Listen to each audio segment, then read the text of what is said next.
Namaste. Welcome to the beginning of another live Sangha. Today is Sunday, which I often dedicate to ASMR themed Sundays, which just means that I'll try to keep my voice in as relaxing of a register as possible. I'll try not to go into any topics that'll keep you up at night, and I'll try not to light my hair on fire this time. But I trust you are as well as you can be in this moment. I'm grateful to be here. Know that whatever you're feeling right now is absolutely valid. Given the context of your life, absolutely makes sense. Please assure yourself that what you're feeling makes sense. If I can hold space for what you're feeling, I'd be happy to know what you're going through. If you can fit it in a comment, if you feel inspired to do so, please do. But our first guests are arriving now. Hello, dear Melinda. Thank you for your likes. Namaste, dear Sky Guardian.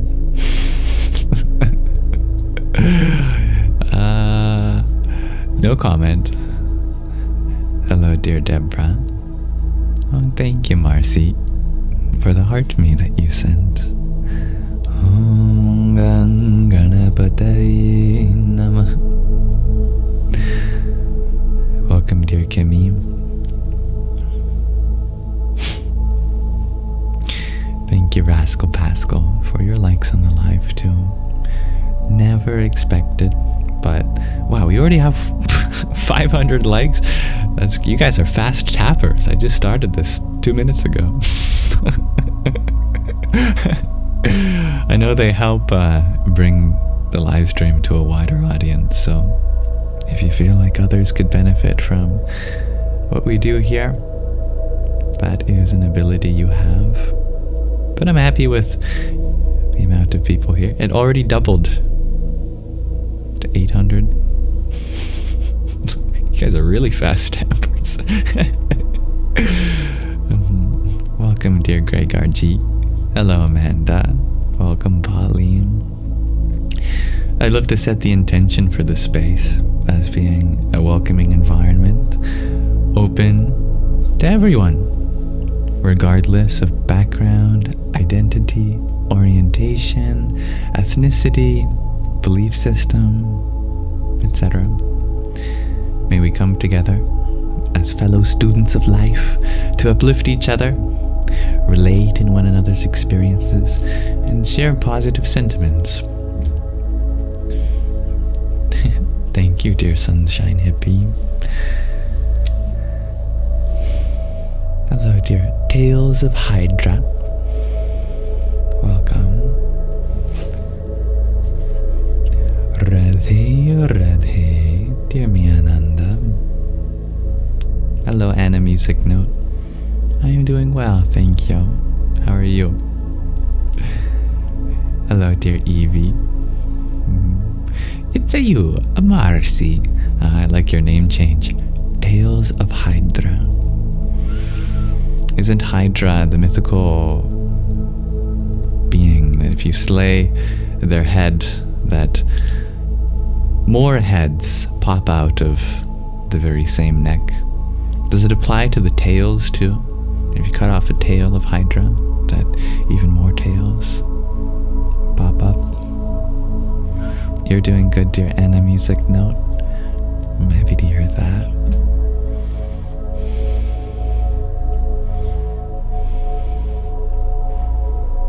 Hello, dear Miller. Please pray for you as you graduated welding school and have a welding test tomorrow for a job. I loved that. I wish you weld. Get it? Like I wish you well, but I wish you weld.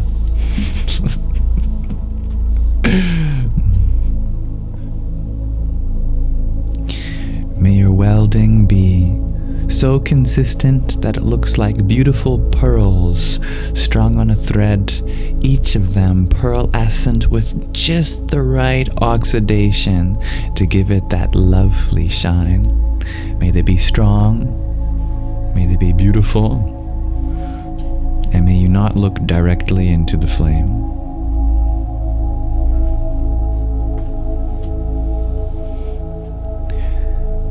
Dear Sunshine Hippie, you ask, how old am I? In this body?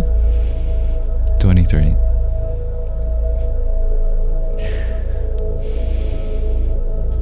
You've got this, dear Miller.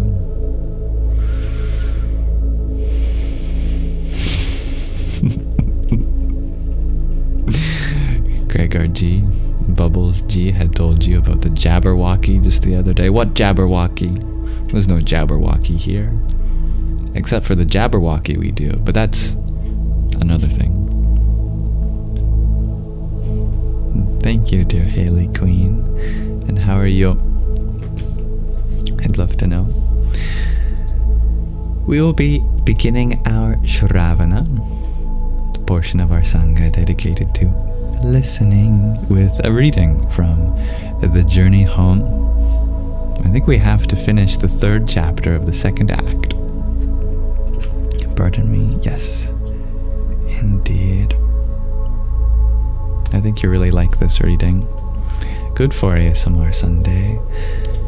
And thank you, dear Ashley, for your heart me.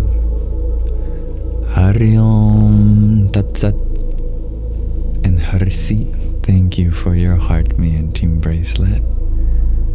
Om Karing Kali Kai Namah. Welcome, dear Finding Bliss.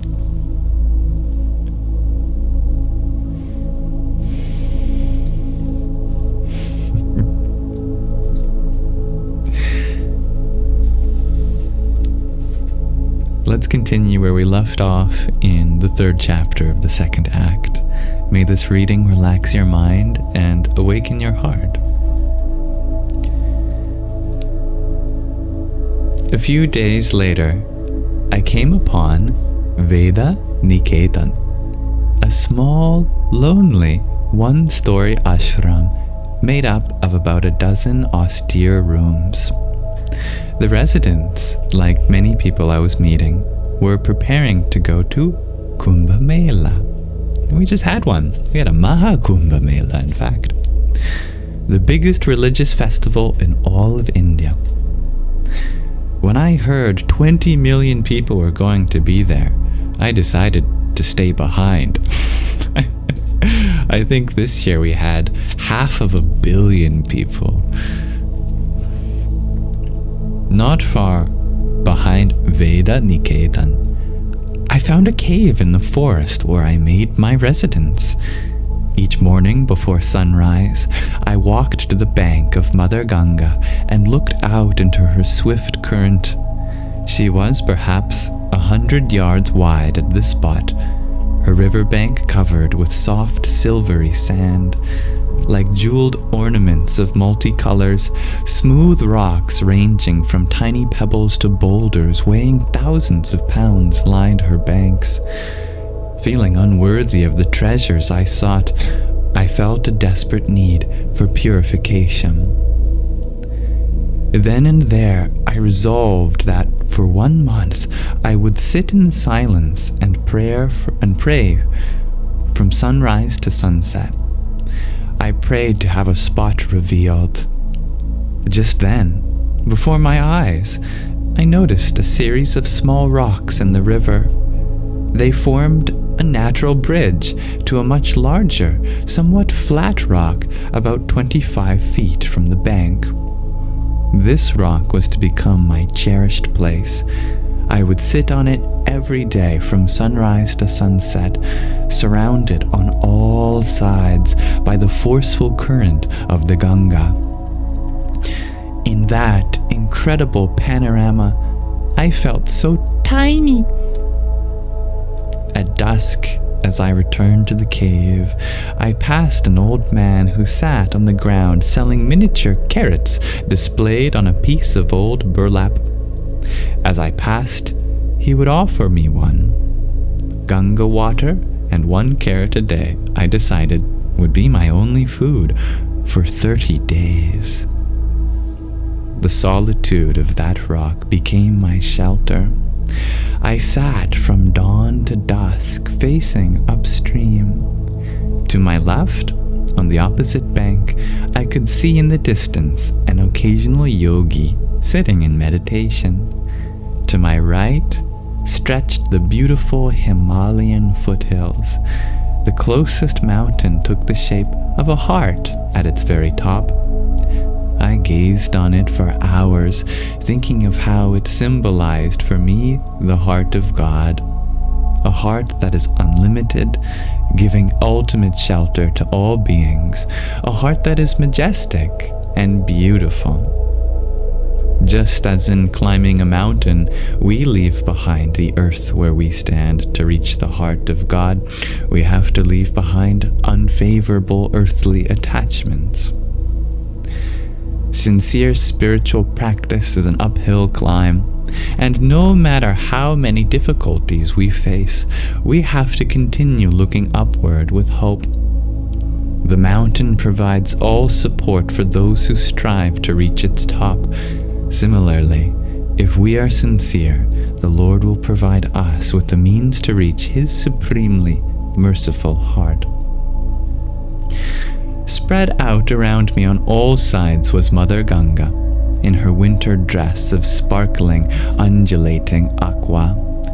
Her waves rippled in swirls as if intoxicated by her own beauty. No human artist could capture even a moment of this unending display. And just as her art was created, it simultaneously disappeared. I took from this a lesson. All beautiful forms of this world are in the process of transformation. Nothing is stable. With every moment, our reality is changing. Mother Ganga, like nature, is constant, but no manifestation of hers remains. Likewise, all that we hold dear in this world is imperceptibly vanishing. We cannot cling to anything.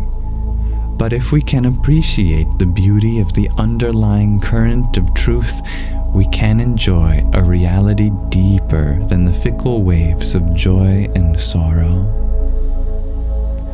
I sat, a submissive student, trying to learn from my teacher. She begins her course from high in the Himalayas and flows without cease to the sea.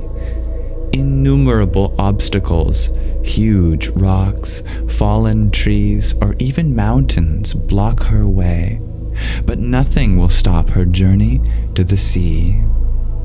Gracefully, she flows over, under, or around all obstructions.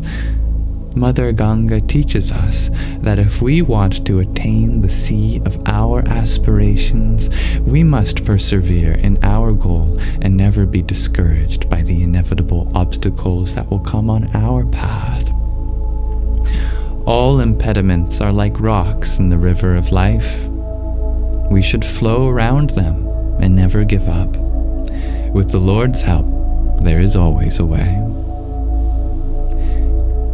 As I sat on that rock, I imagined that watching the flow of the river was like watching the passing of life.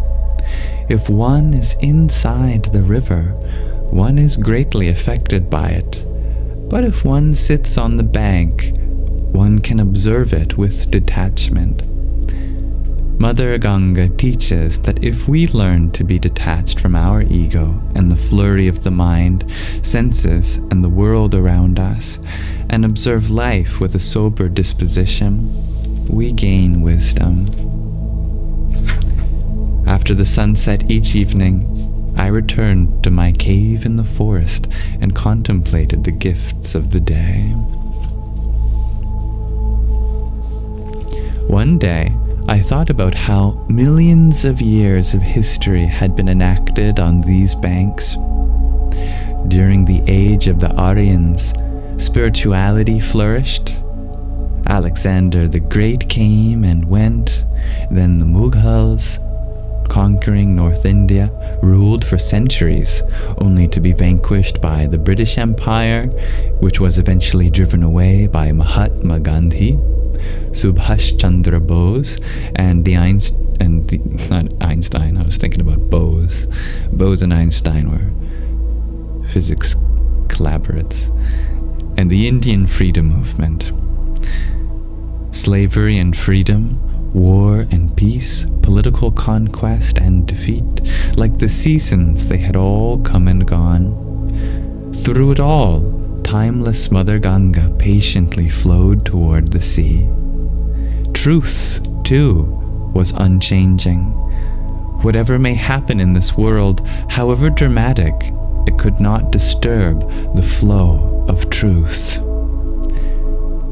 Many objects, I observed, were swept along in the current, among them leaves, flowers, uprooted trees, a dead buffalo, and even human corpses. If an object remained in the river's flow, I reflected, it would eventually be carried to the sea. But in the course of time, most things would be diverted to the banks and their progress halted. The spiritual path and the spiritual teacher are like the current of Mother Ganga, and the students are like the objects carried along in the river. If the follower remains faithfully in the current of the holy teachings, they will be carried to the ocean of spiritual truth. But many temptations and diversions appear along the banks, promising comfort and happiness, tempting the follower to come out from the current that leads to one's heart's aspiration. Not all aspirants will remain faithful, but those who do can reach the ocean of enlightenment.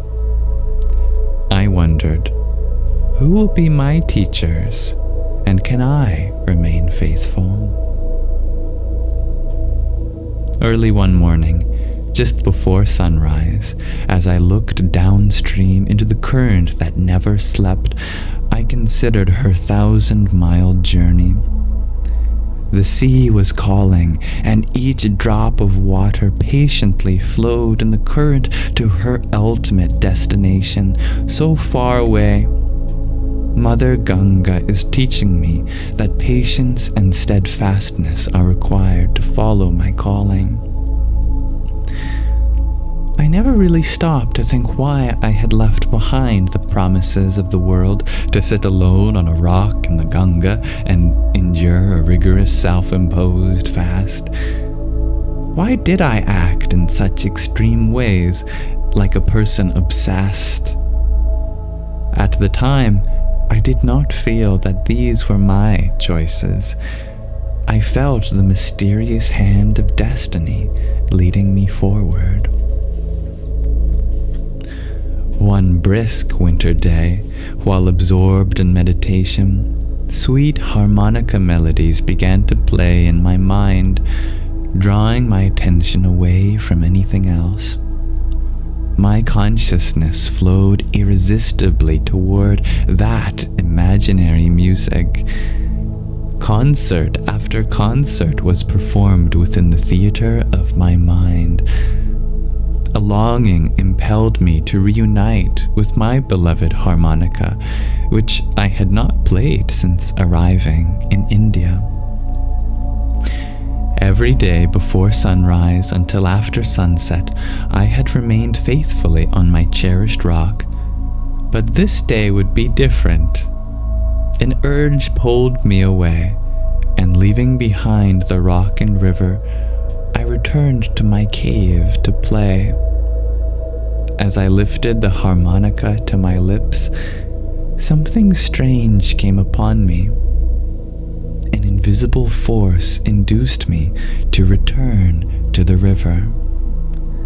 With each step, my impatient senses burned to play my instrument. Wading across Mother Ganga's stream, I crawled onto my rock, There, as on all other days, I sat on the cold, coarse surface, but today I held the harmonica, and my heart surged with a wave of affection that made my whole body shiver. How could a piece of metal and wood induce such an emotional state? This harmonica had been my dear friend, into whom I poured the intimate feelings of my heart. So confidential was our relationship that I whispered to it secrets that no one but God and I would ever know. It translated my inner joys, sorrows, and aspirations into sweet music. Over time, there had evolved between us the natural dialogue of the player and the played. In many ways, we were like lovers. As if jealous, my harp seemed to demand my full attention now. I wondered what it was I truly desired in my life. Gazing upstream into the distant mountains, a quiet sadness touched my heart. I understood that my trusted companion was now distracting me from my path. Standing on that rock, I peered into the deep blue waters of the Ganga. Then I gazed on my harmonica, knowing there was no other like it within 1,000 miles. Moved, I revealed my heart to my comrade, not in song this time, but in simple words. My dear friend, I thank you for being my faithful companion all these days. In times of pain and loneliness, you have always been there to give me solace and joy. How patiently you heard my innermost thoughts and transformed the words I was unable to speak into songs that touched people's hearts. I wept. Next, I turned my eyes to the holy river and prayed, Mother Ganga, in offering to you what I hold so dear, I wish to offer my unworthy heart to God. Please accept it. With both hands, I pressed the harmonica to my heart and then cast it into the Himalayan breeze. The instrument floated upward, as if in slow motion, and then descended. My heart shivered on hearing the plop as my dear companion disappeared forever in the current of the Ganga.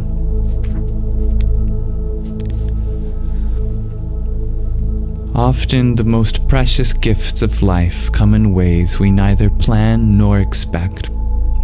Some say it is due to chance. Others cite karmic destiny, and yet others believe the Lord may intervene in our lives at any moment. One afternoon, as my awareness drifted away from my meditation toward the hymn of Mother Ganga's rushing current, her powerful, gentle waves seemed to be singing an anthem of wisdom and love. Held captive by that sweet song, I listened effortlessly. This became my meditation. From dawn to dusk, I simply meditated on the song of the river. Days later, while sitting in the crisp winter breeze, I gazed up at the Himalayan sky. Puffs of milky white clouds hovered from a limitless sapphire dome. Below me, the current swirled, rippled, and foamed. The sound of the river was a symphony that released me from the shackles of my thoughts. From the river's song emerged thousands of celestial voices, all chanting in unison the sacred syllable, Om. The sound captured my mind. Another evening, as the sun was setting, I observed golden winter clouds floating in the deepening blue sky. The mountains were cloaked in a gown of purple and appeared to be so alive I felt them to be breathing. Flocks of white cranes, black nightingales, green parrots, and birds of vibrant blue, red, and oranges soared across the sky, each chirping, warbling, or trilling its own sweet song. Except for the bird song, that evening the Ganga Valley was still with an almost mythical silence. My mind floated, recalling how God had taken from me so little and given me so much. For a moment, I contemplated that to the degree one feels unworthy of grace, one will be grateful when it comes. It is gratitude that makes the heart receptive to receive the Lord's blessings.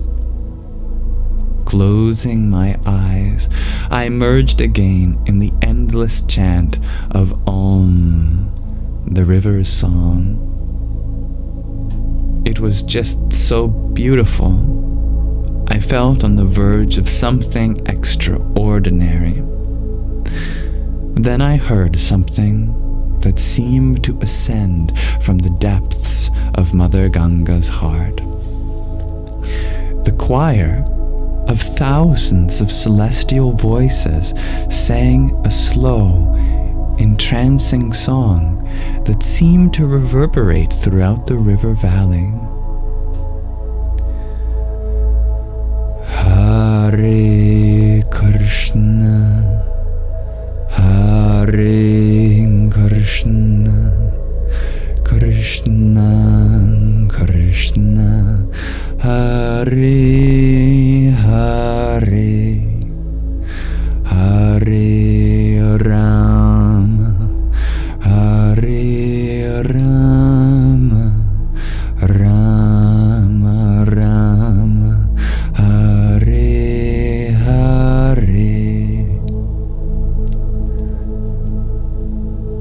Through the song of the river, I felt God had whispered this beautiful mantra into my ears.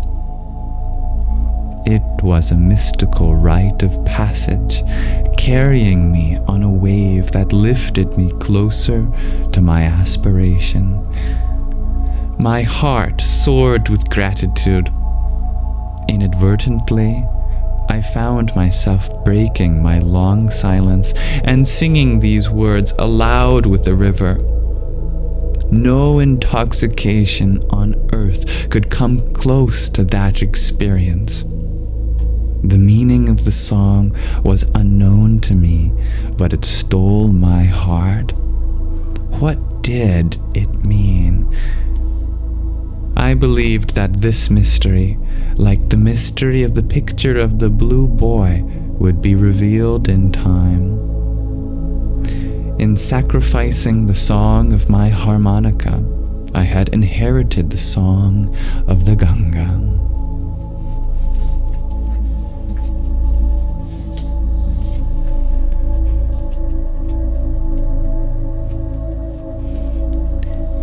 Thank you for listening. That was the end of the third chapter of the second act of The Journey Home. I hope you liked it.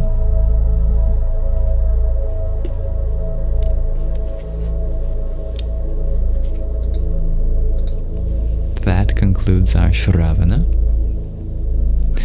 our listening portion of our Sangha. Now we can turn our attention to whatever is in our hearts and minds as we delve into Manana, the portion dedicated to Q&A. Pardon my hiccup.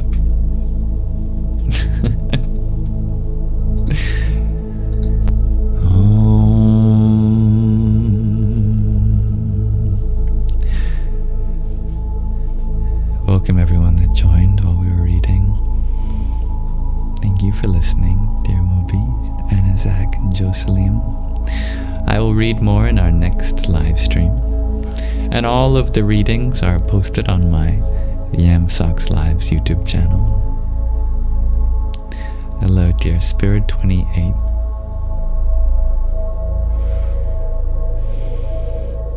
How I feel. Can I say a message for you?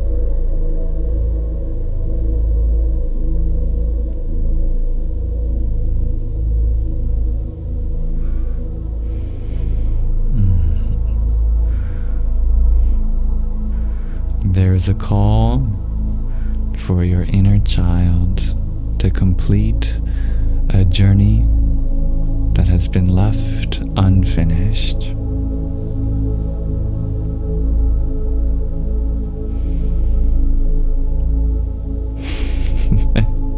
Hello, dear Noor.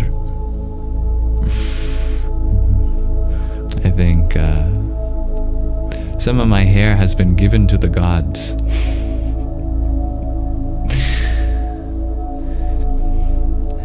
Thank you, dear Talita, for the heart me you had sent. Om Shrim Mahalakshmiyai Namah. Thank you, Anazek, for your heart me as well. Radhe, Radhe. Dear Rahina, thank you for your heart me too. Om Kham Jahnavyai Namah. Dear Annika's World, you just wanted to say thank you. You're a long-time viewer, and my lives have amplified your journey. Dearest Annika, I am only grateful that we get to share a journey that has crossed paths with such a playful nature. I look forward to the ways in which our journeys run parallel to each other.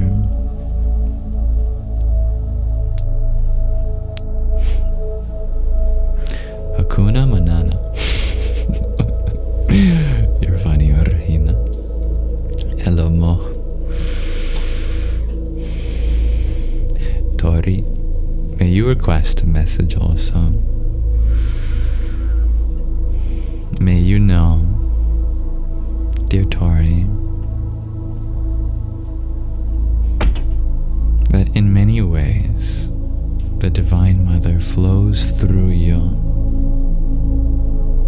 Your protectiveness for your friends, for your loved ones, is seen, heard, and felt. And you take such good care of those precious things that you foresee in them.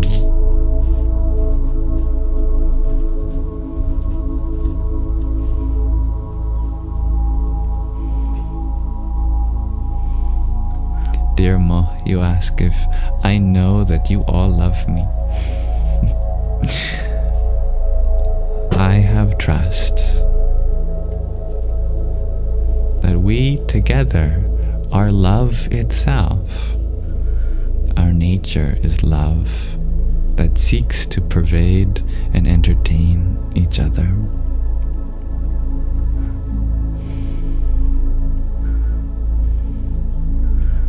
Dear Annika, you would love to hear if I had a message for you as well.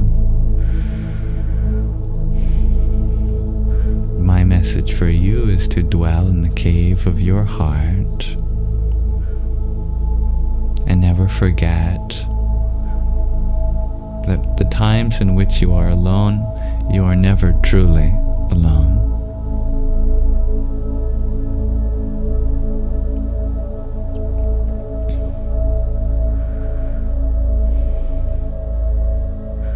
Dear Neon Jello Pack, you share hurt that you've experienced from someone,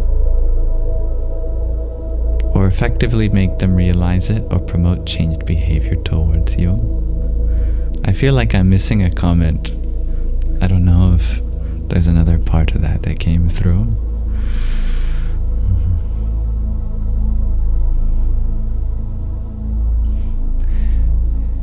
Dear Ak, you ask, what led me to the path of enlightenment or samadhi? what leads everyone to the path that they didn't realize they have always been on. The simple realization that they were on it to begin with. Whether that comes from grace, whether that comes from karma, all I know is that I'm grateful to be where I am, and I look forward to see where it leads me.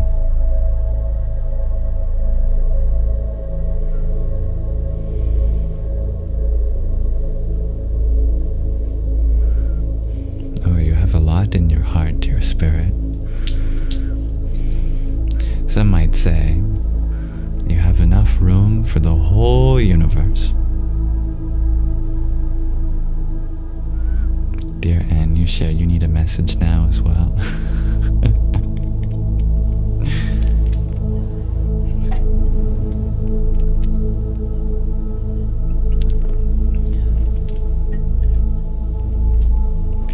Dearest Am, trust in yourself.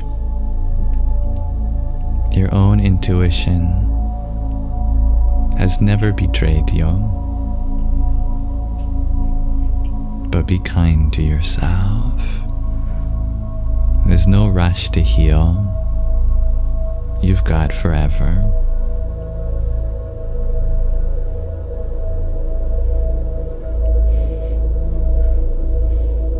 Dear Neon Jello Pack, you need a message too.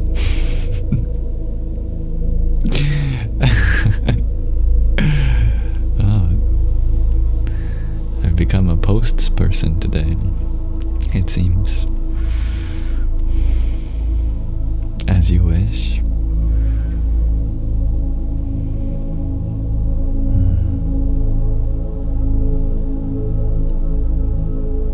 May structure in your life be seen as not that which forbids your fluidity, but channels your flow in an even more powerful way.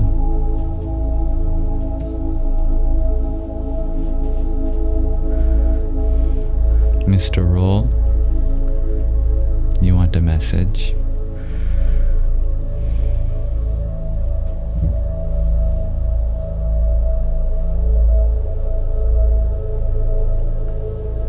You will be able to be successful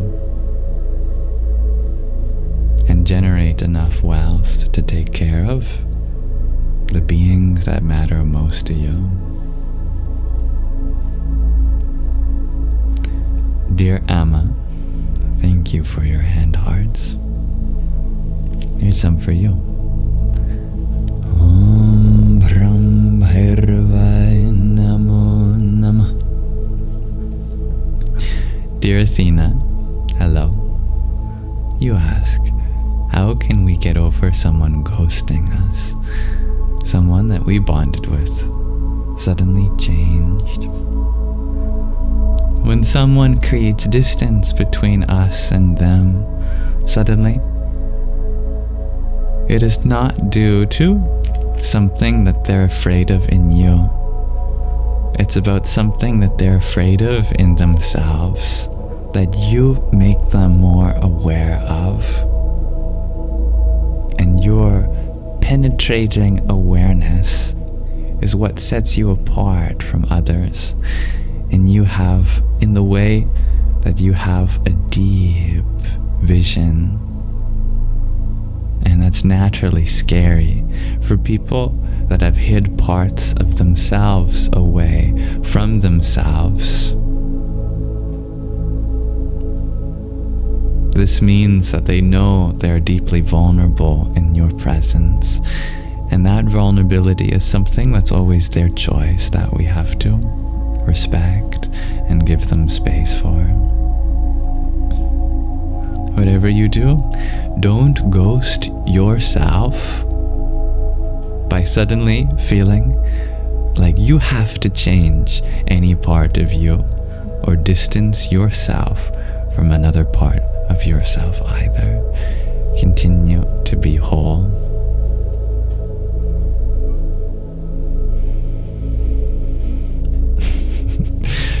gratitude for grace. That's delicious, shares Grateful Human. I like that. Noor, you share you're like a hitchhiker on a spiritual journey. I like that image. Me too.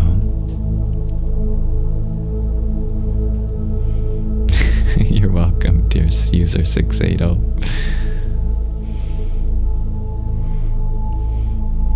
Mo, you share this is also a healing and loving space of knowledge and kindness.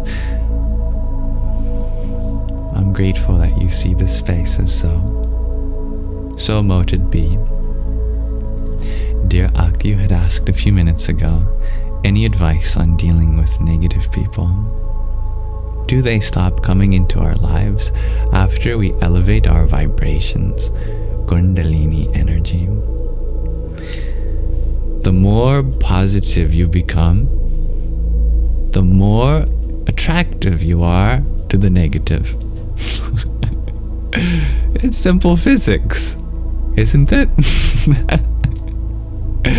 That's the very nature of positive and electric charge. The more positive, the more attractive to the negative. The reason that's a blessing is because our light has the purpose of shining in the dark. When the universe realizes how bright you are, it brings more darkness into your life for you to shine upon.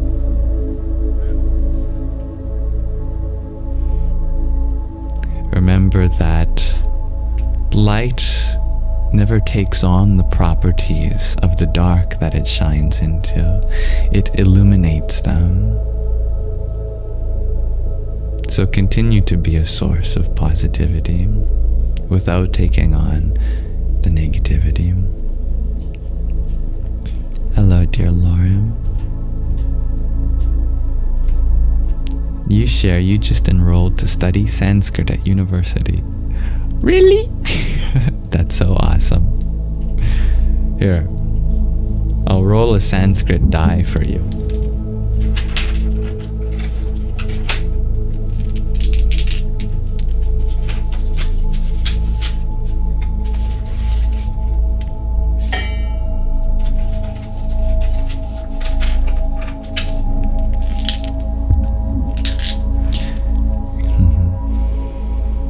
You have to pick an element. Space, air, fire, water, or earth, dear Lauren. And I'll choose one of these Sanskrit die to roll for you.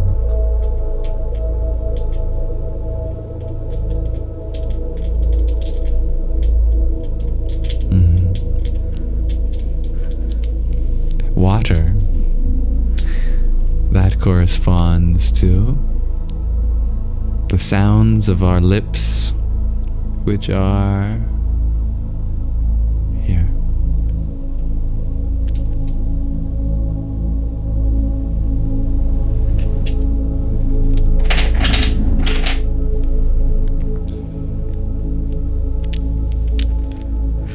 I will roll this die on the Holy Vedas. And the sound that is produced will be the seed of your mantra.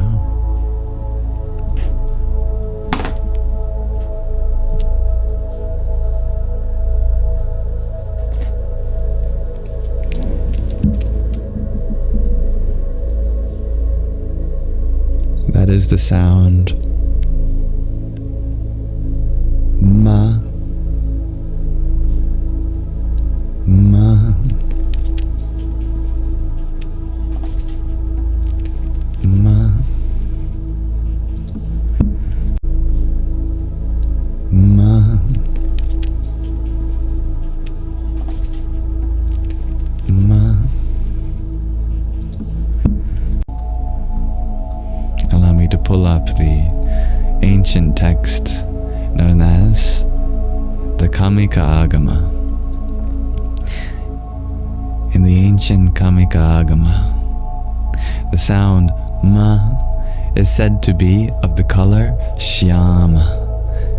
which is blue and black like space and the sky. It has the presiding deity of Manana, who is also known as Kama, the god of love. When chanting this sound, it bestows all victories. A Shakti, a power known as Sarva Jaya Prada. So, to transform the seed into a full mantra, you can chant Om Madanaya Namah. Allow me to write that out for you.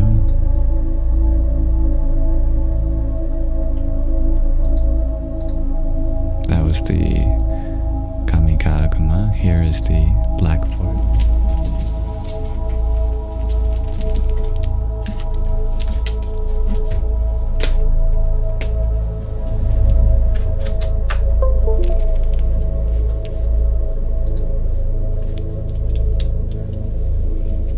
Can you see this? Yes, you can.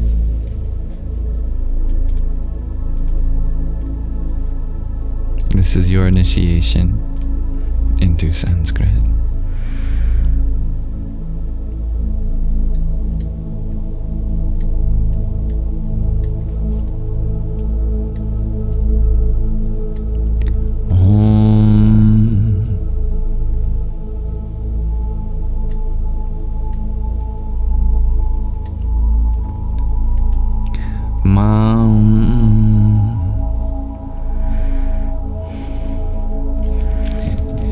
Sure I get the vowel lengths right for Madana.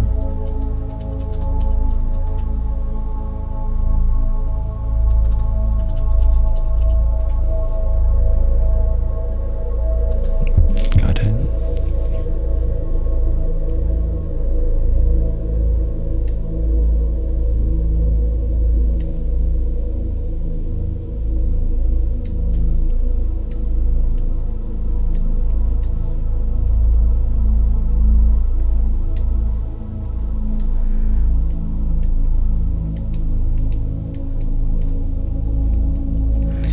Madanaya.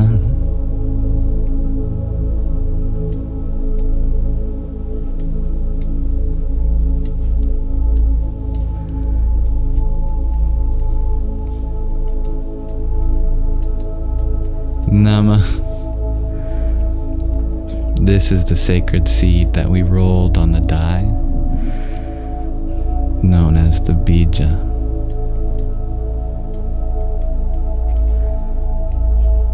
And this means salutations to Madana, the form of the divine as love. Om Madanaya Namah. And it has the power to bestow all victories. Screenshot it before it's gone.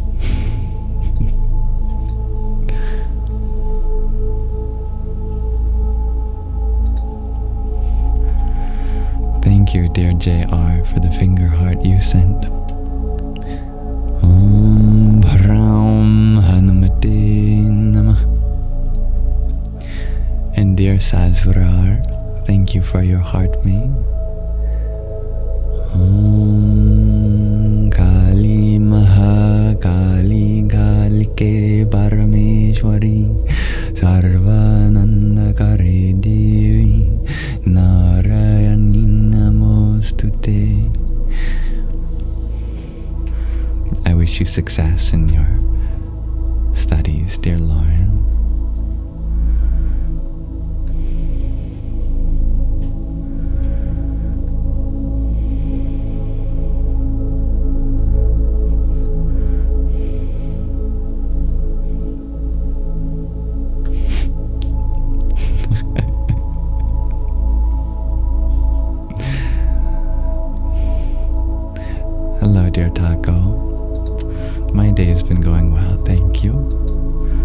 your day?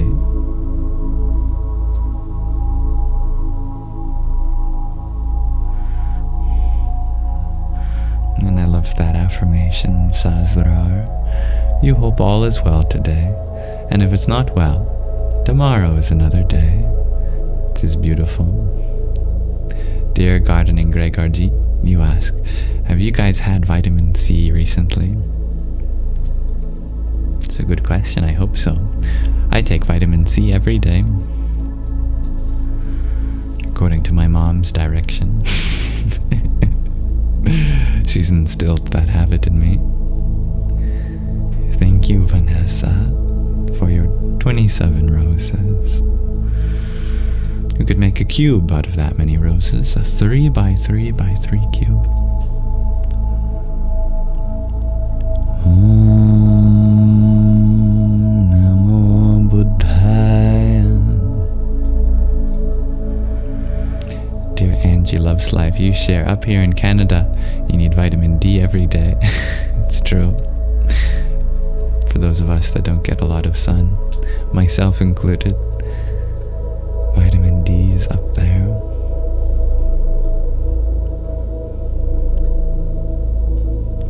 Anna Zach, thank you for your 38 crystal roses. Very beautiful. Om Ham Namah Shivaya. Thank you, Lauren, for your 2025 tone. Om Namo Bhagavate Rudraya.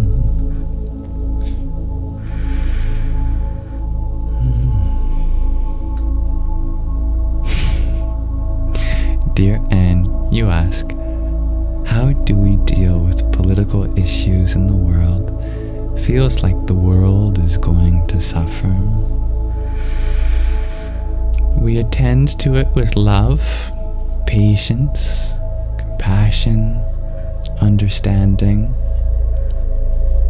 knowing that the world provides us with challenges. We should be challenged not in a way that takes our peace away, but inspires us to generate self-peace in order to share that with others. We start small, making a peaceful heart. A peaceful heart makes a peaceful person. A peaceful person makes a peaceful family. Peaceful family makes a peaceful community. Peaceful community makes a peaceful city. Peaceful city makes a peaceful state.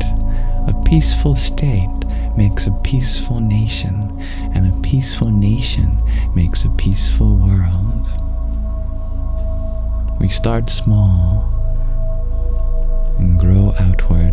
So let's start with the peace in our hearts and see how it begins to make a difference in others.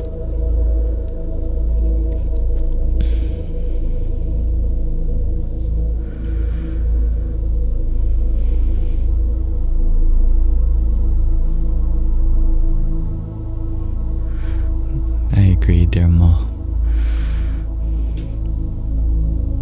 So important it is to remain in childlike wonder as an adult. We have so much to learn as children, and so much to unlearn as adults. When we were children, some of the adults made us believe that we should be more like them. Now as an adult, some of the children make me believe we should be more like them.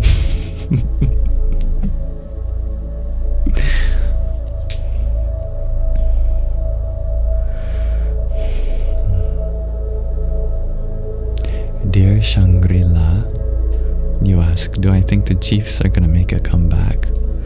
The First Nations? The Indigenous leaders in the world? I hope so.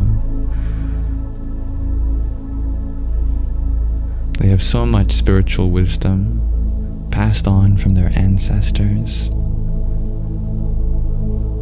may we create space in our hearts to learn from them. Hello, dear Chloe. Dear Parapido, you ask, how long did it take to get this long hair? A year, probably a year. I only cut my hair every few years, so on the order of months to years, but not many years.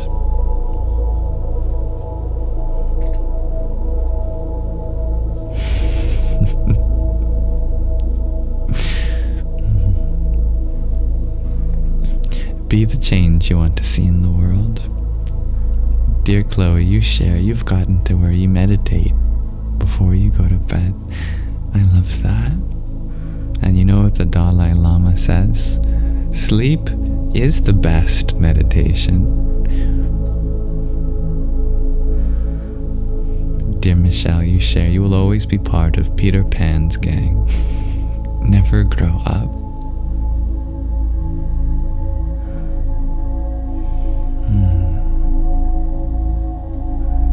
I feel for you, dear Anizek, where you are in the world.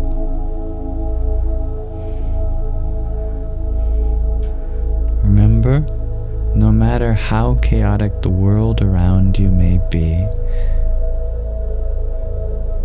there's no pressure to take that chaos internally. When the world is upset, that doesn't mean that you have to be. Even in absence of worldly peace, that doesn't preclude your possibility of inner peace.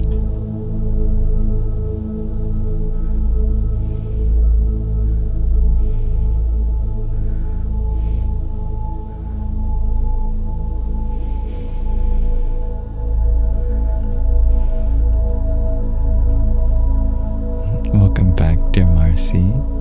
Hello, Tabby Cat.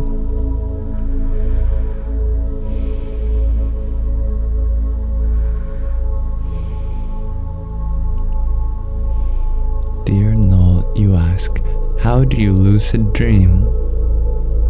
First practice lucid waking. If you practice recognizing that you are awake, then you will begin to pick up on when you are in dream.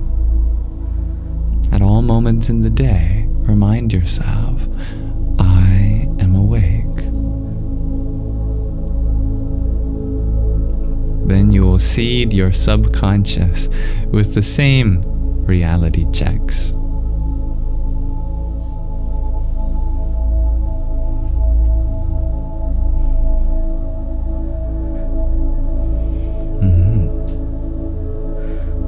That sounds delicious, dear Marcy.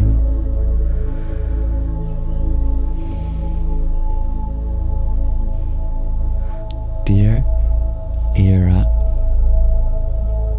you ask, how can you get inner peace? The tricky part of your question is the verb to get, because get implies that it comes from the outside. Doesn't it? To get something means to receive it. Receive means to get from the outside. So inner peace, how do you get inner peace when we're talking about a world that's not in peace? Can we get inner peace then? So perhaps to explore this question, we change that verb. Instead of inner peace being something you get,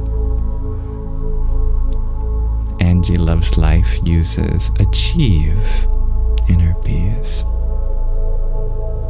Or you could say realize inner peace, cultivate, grow, expand in the dimension of inner peace.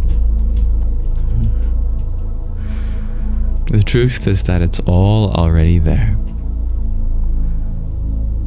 We have fall into inner peace. I like that, Josand.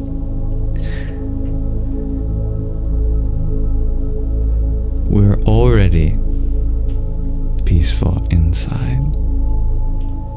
If we don't feel peaceful, it's because we're not yet living inside. We're still living in the world, but we've brought that world in. Now it's time to push the world out. Not in a way that you become disconnected, not detachment, but a kind of cultivation of the space of your inner world. That no matter what goes on outside, you get to choose what's inside. There are always two narratives at play. There's the story of the world that we don't get to decide. But then there's the story of our inner world.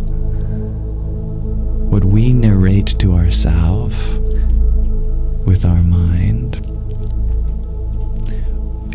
If someone would to listen to your inner world, would you be telling yourself an inspiring story?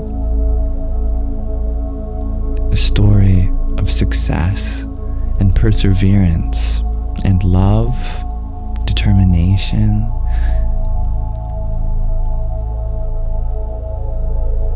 What story are you narrating inside?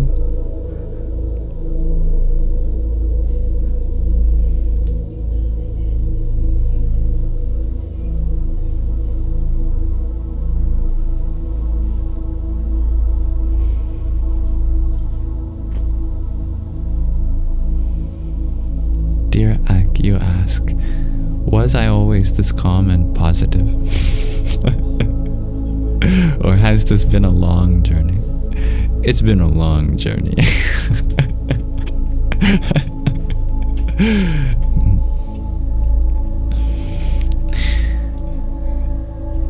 Namaskaram, dear Dravidiana.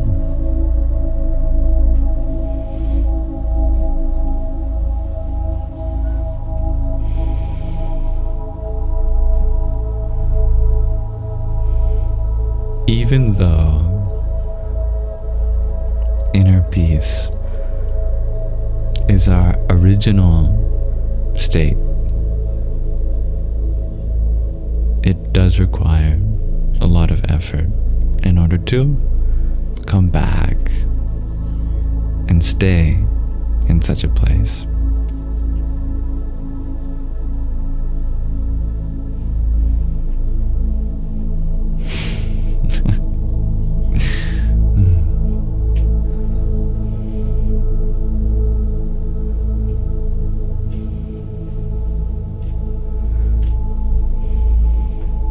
Congratulations, dear Cornelius. You ask, do I find it draining to speak the words I preach? No. Because draining implies that it comes from me. None of these words come from me.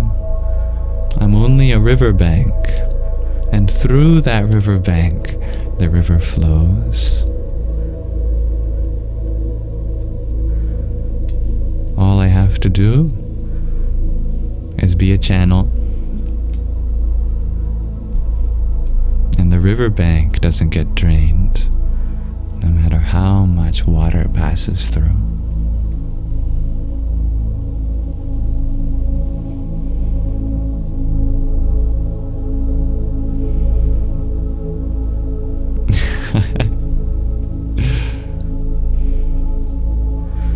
All of our different physical appearances have a specific purpose. Those that appear as beautiful may attract a common audience, but some of the most beautiful things that you'll ever hear come from those people whom you have to see without judgment of beauty. There was a great sage named Ashtavakra who was physically deformed. Actually, his name means the one with 8 Ashta deformities, Vakra. It said that his body was bent below each knee, below each hip, below each elbow, and below each shoulder. And people would often take pity on seeing him try to walk from one place to another. They would throw money at him. They'd pray for him. Some people would be scared of him. But little did they know that Ashtavakra had some of the highest truths contained within him, willing to be shared with whoever would see him as equally human. The song that he would sing became known as the Ashtavakra Gita, the song of Ashtavakra. Upon being asked, how is knowledge to be achieved, detachment acquired, liberation attained, Ashtavakra would sing, to be free, shun the experiences of the senses like poison. Turn your attention to forgiveness, sincerity, truth, humility, and peace. You are not earth, water, fire, nor air, nor are you even empty space. You are awareness alone, the witness of these. Abide in awareness with no illusion of person, and you will be instantly free and at peace. And he would go on singing like that for quite some time, and it would be just the cream of the crop, the most delectable truths from the highest point of view, Brahma Vidya.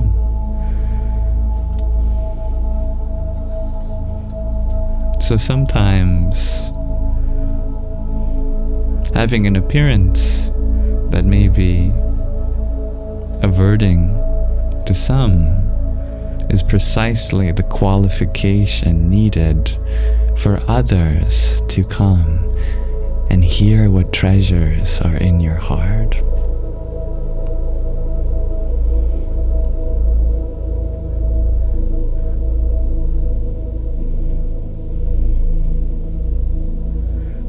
I love that quote, dear Michelle. If the world was blind, how many people would you impress?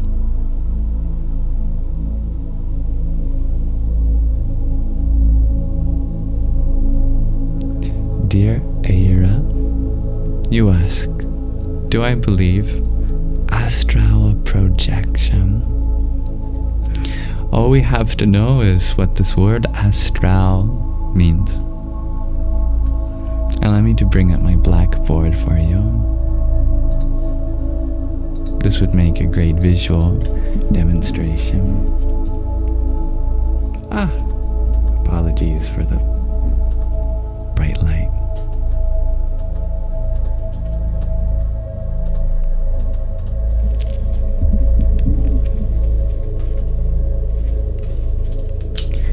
In ancient Indian philosophy, it's believed that your reality exists at 3 levels.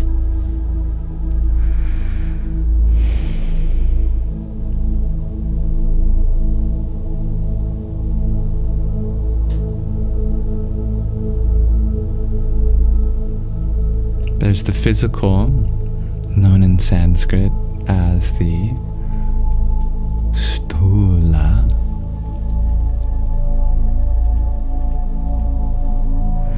Then there's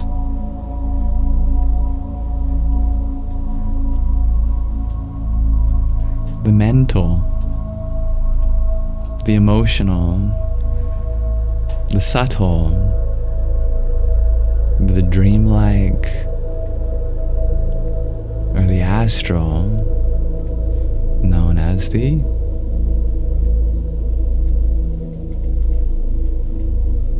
sukshma. And lastly, there is the causal.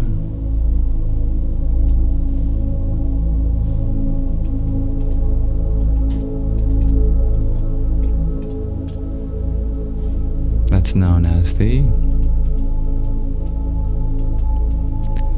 karana. You can think of this as body, mind, and heart. It's this middle layer that, as I said, is often also translated to astral. Astral projection just means that you bring this to your forefront of consciousness. That you are not living primarily anymore in the physical, in the sthula, but in the sukshma, in the sato and the astral. This means going into your subconscious, just like you do when you're dreaming, and exploring the impressions that are not physical, but they're emotional. They come in the form of thoughts, feelings, sensations. They might be very visual. They might be very audible. You might experience them just as you would the physical, because your senses are also a part of the sukshma, the middle layer. And this is called the three-body principle. You do it whenever you do shadow work. You do it whenever you dream. That's what you're ideally engaging with through therapy. That's what you're exploring through psychoanalysis. That's what you're going through in astral projection.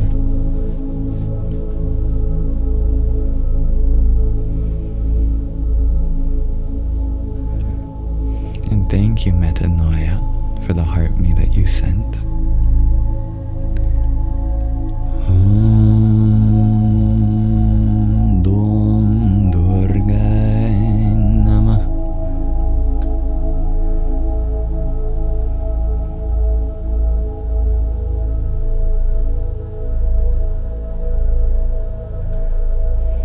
Hello, dear Jin.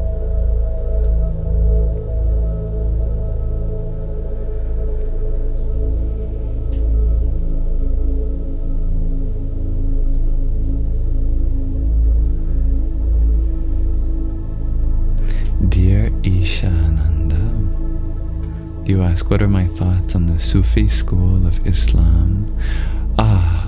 You have given me a perfect segue to listen to some poetry by the Sufi himself. Time for another episode of Ruminations. I like your question, dear Greg RG. We can explore that afterwards.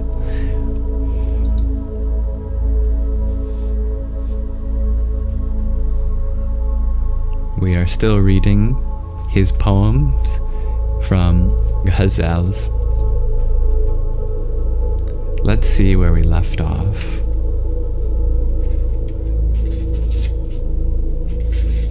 This poem is called Empty the glass of your desire, and you can get a taste for the feelings that a Sufi imbibes in their heart for the divine as their beloved.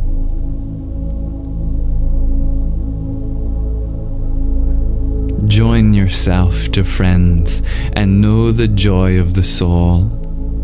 Enter the neighborhood of ruin with those who drink to the dregs. Empty the glass of your desire so that you won't be disgraced. Stop looking for something out there and begin seeing within. Open your arms if you want an embrace. Break the earthen idols and release the radiance.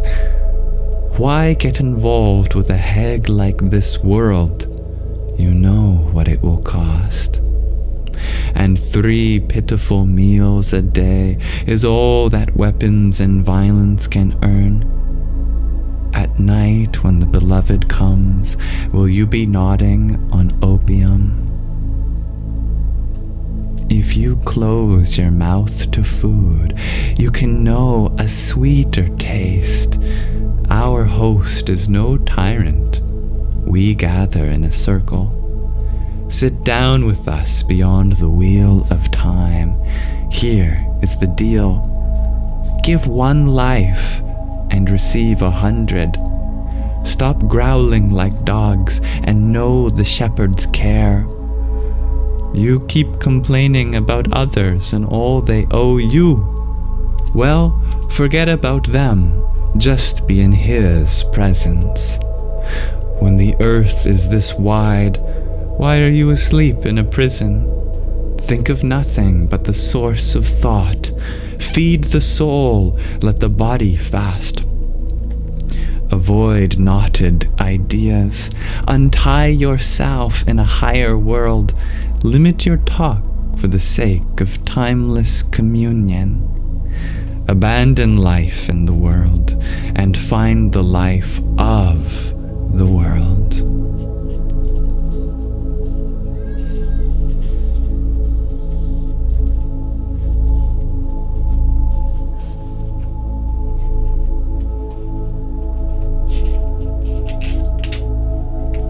Let's read another, shall we? This poem's called That Which Has No Clue. At the last you vanished, gone to the unseen.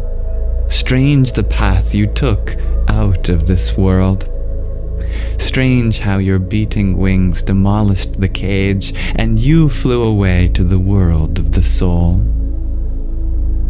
You were some old woman's favorite falcon, but when you heard the falcon drum, you escaped to the placeless.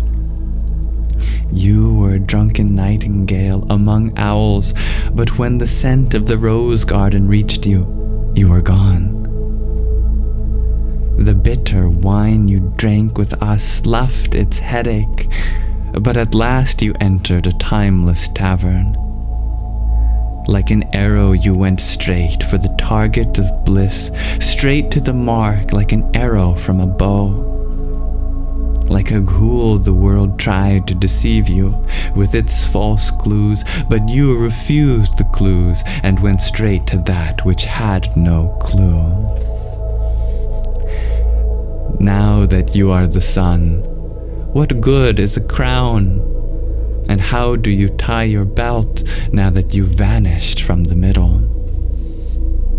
Heart, what a rare bird you are, that in your yearning for heaven's attention, you flew to the spear point like a shield.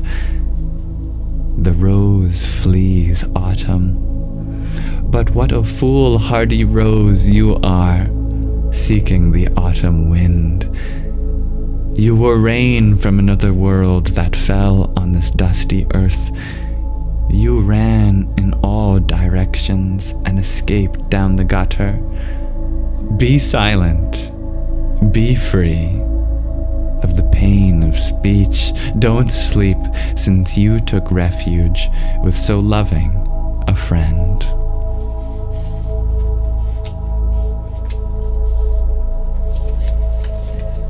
Thank you for listening. That concludes our reading of some of the Sufi poetry. We finished the Ghazal section of the Pocket Rumi. Next time we'll take up the beginning of sections from the Mathnawi, translated by Kabir and Kamil Helminski.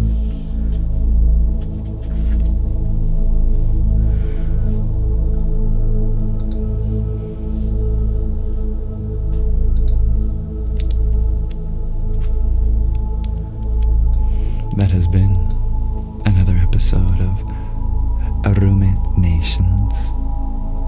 We can turn back to Manana.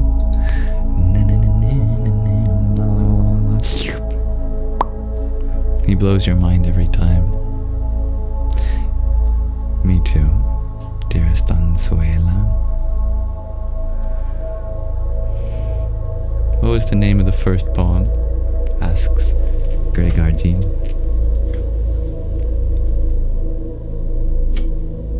The name of the first poem was Empty the Glass of Your Desire.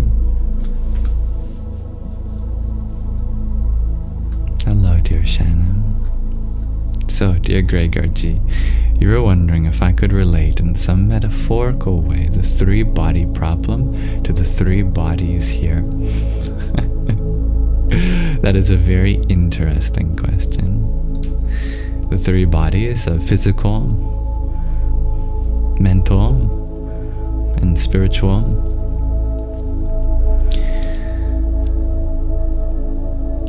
Three bodies,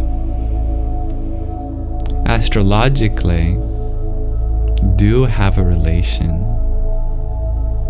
in a similar way.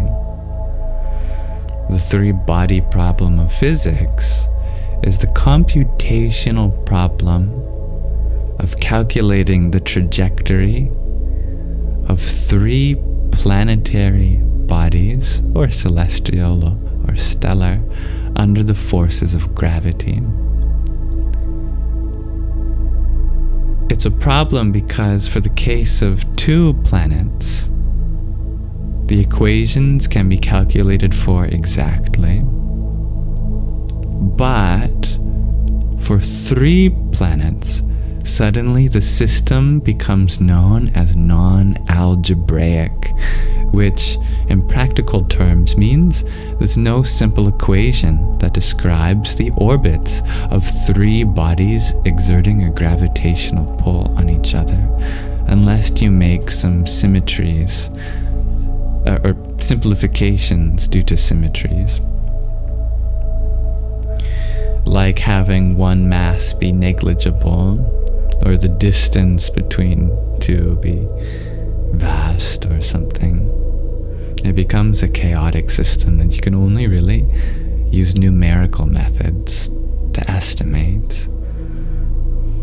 You have to use all these infinite series to approximate.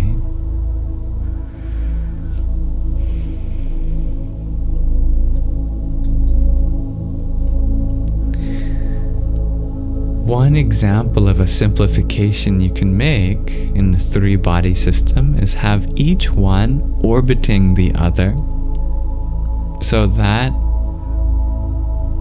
the one which is orbiting the next is negligible in mass, and that the distance between the smallest mass to the middle mass compared to the distance between the middle mass to the largest mass is much smaller, that it becomes a negligible ratio. One example of that would be the Moon, Earth, and Sun system.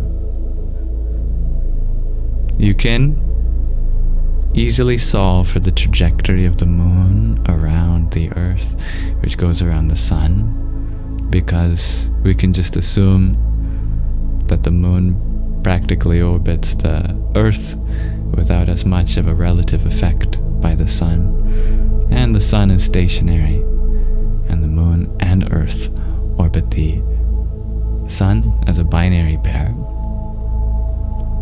What does that relate to? There's three bodies, the physical, the sukshma, and the karana. The sun represents the karana, the causal, the source of light. The moon, which is the mind, reflects that light. And we experience both here on earth in the physical. Sun, moon, earth.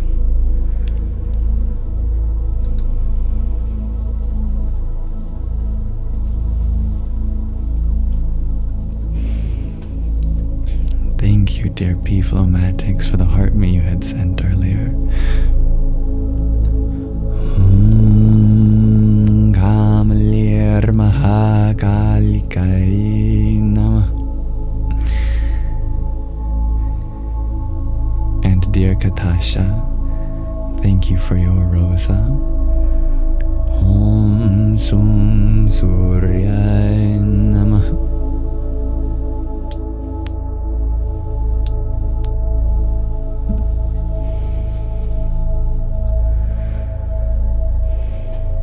Dear Enzo, you had asked, how does one regain the trust of another after breaking it? It's said that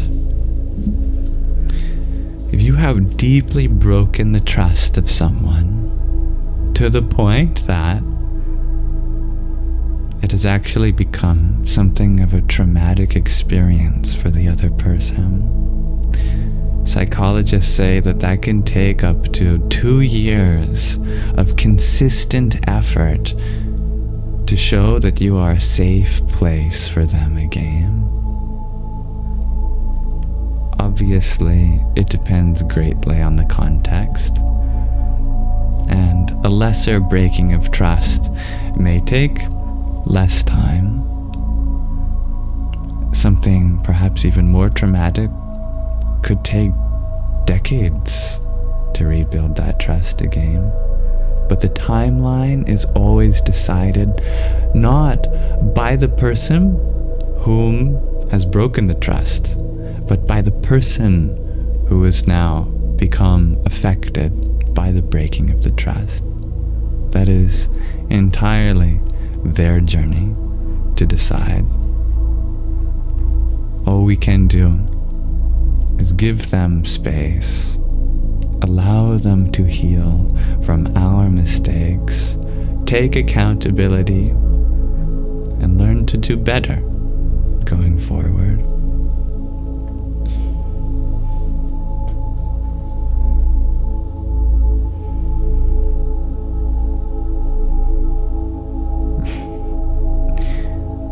Thank you, Corinne.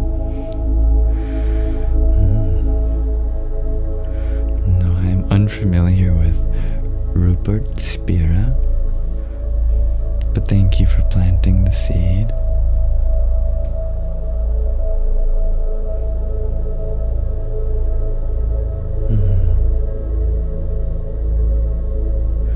I love that, Noor. You share, if anyone showed you interest in Islam, you would suggest achieving a similar love and understanding like Rumi.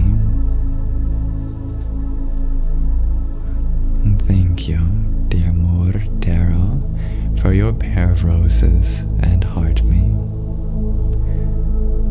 Om Kam Namah Prajapataye.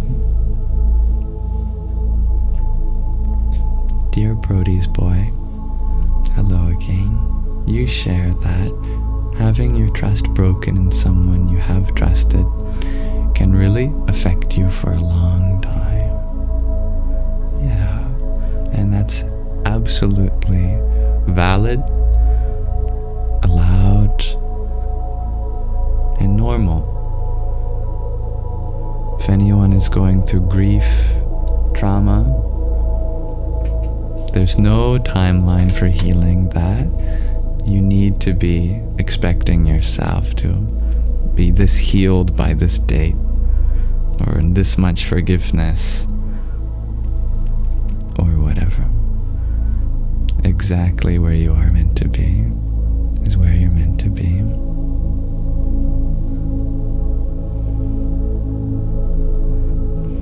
Nice to see you again, dear Brody's boy. The ground is a great place to sit on, dear Hybrid Jen.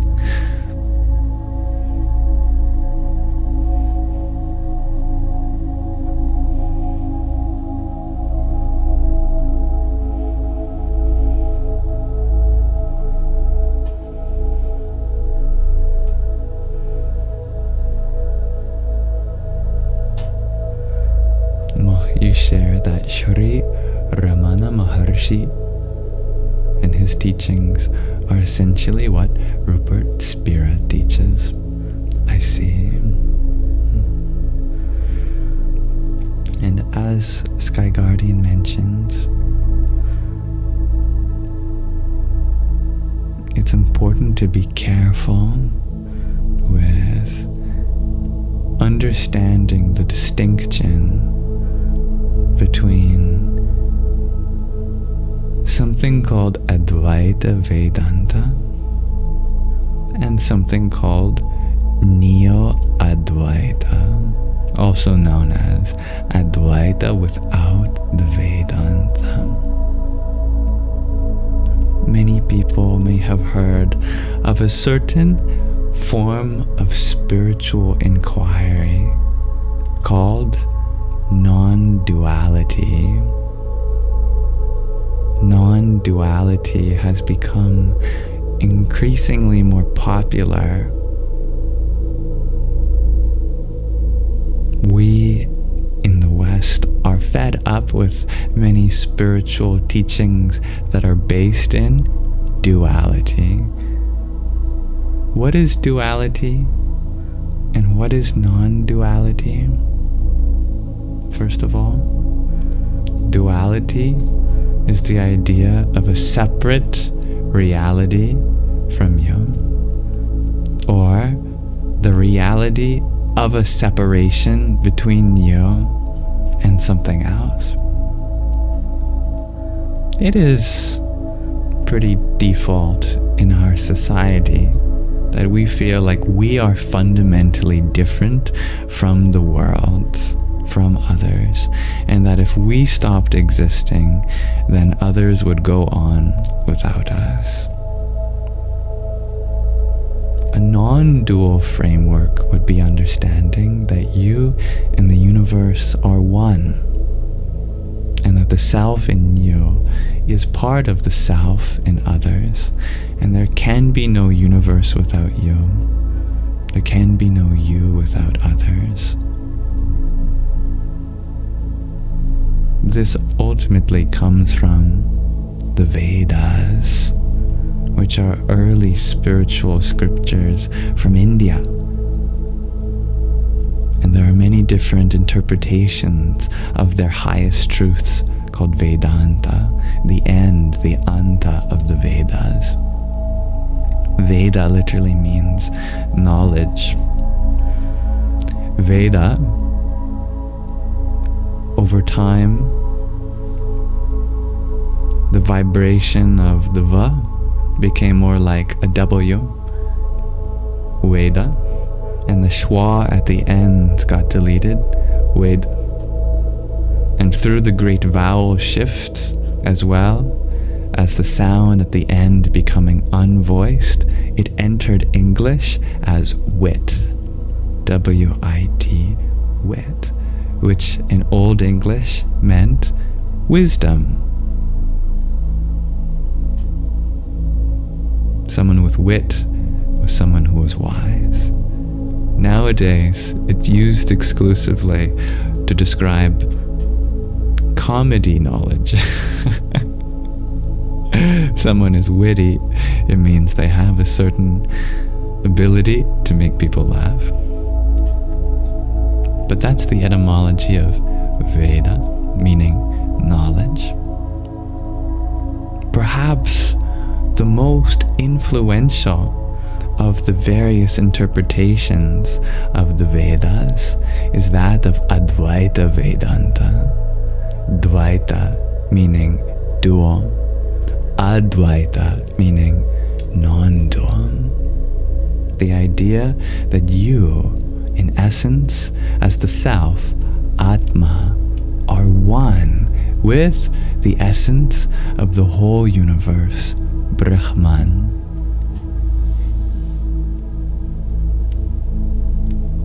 This has been taught in disciplic succession for thousands of years, at least since the time of its proponent, Adi Shankaracharya, who established many orders of monks who, from guru to student, revealed the teachings of Advaita Vedanta that lead you to understand the truth of yourself.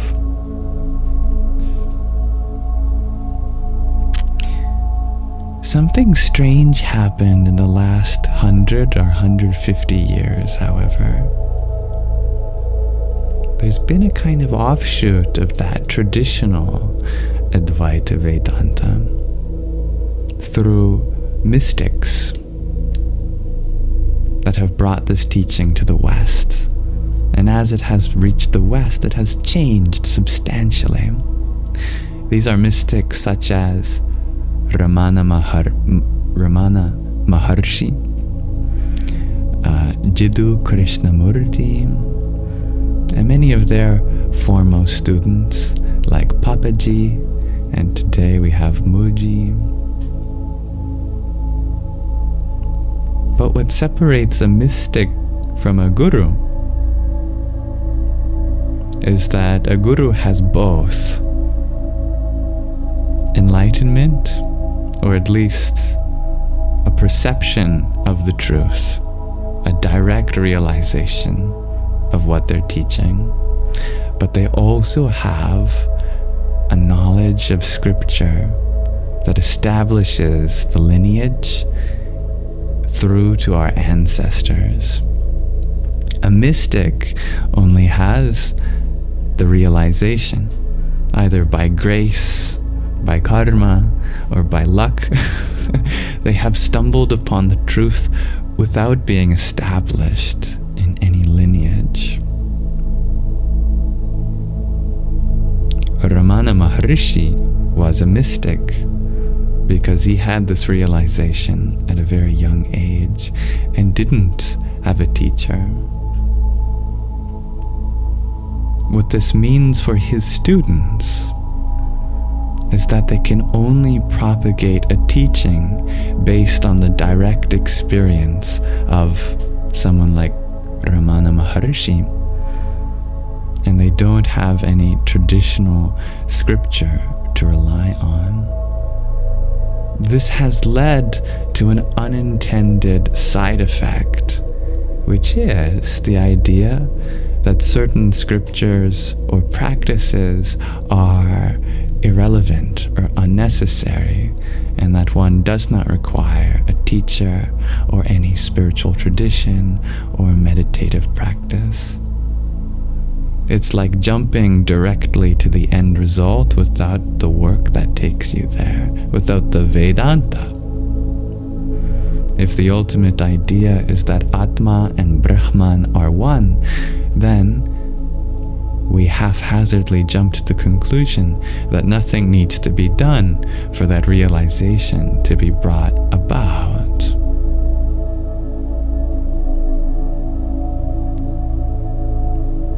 Doing so means avoiding certain truths in the scriptures that are necessary for us to understand.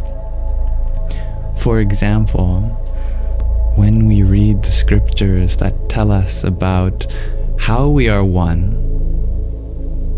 they remind us that we are only a part of that one.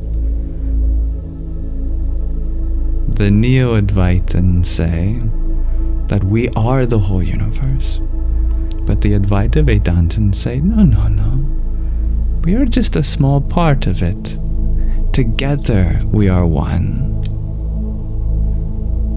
In the scriptures we learn about the importance of the ego and how it's a vital part of our existence. The Neo-Advaitans say that the ego is to be destroyed or killed. But the Advaita Vedantans say the ego is part of our anthakarana, our inner field of knowing. Having a healthy ego is important for being part of this world, which we are. So it's important to distinguish between some of the ideas that crop up in Neo-Advaita versus traditional Advaita Vedanta. In Advaita Vedanta, there's no focus on ego this, ego that, you are one with everything already. It's much more grounded that you have an ego. It's part of you, and you are part of the whole, and you need not fret so much. And there's things that you can do to work on, teachings to listen to, teachers to look up to, lineages to be a part of. And every day you can become more selfless, gain in your love and devotion to the whole which you're a part of. That sort of thing.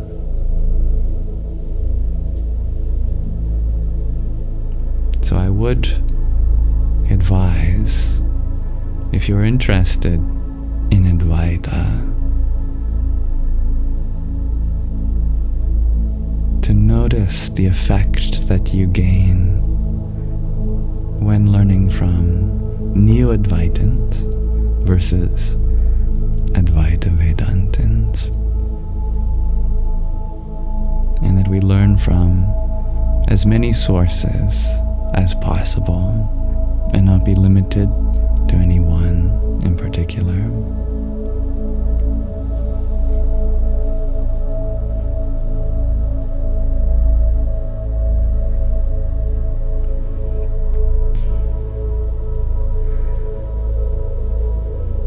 Thank you, dear Derek, for the trio of tiny tinies that you sent. Yippee! And thank you, dear Marcy, for your heart me. Om Ham Jum Sa Om Bhur Bhuvaswa Om Dryambakam Yajamahe Sugandhim Pushti Vardhanam Urvarukam Iva Bandhanan Mrityor Mukshiyamamritat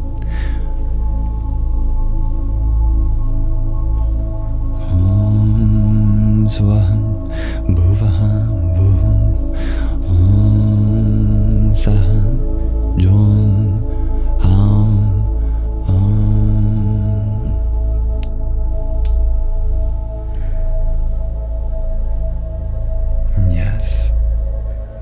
Just as Chris said, dear Gregorji, Advaita means not to, non-dual.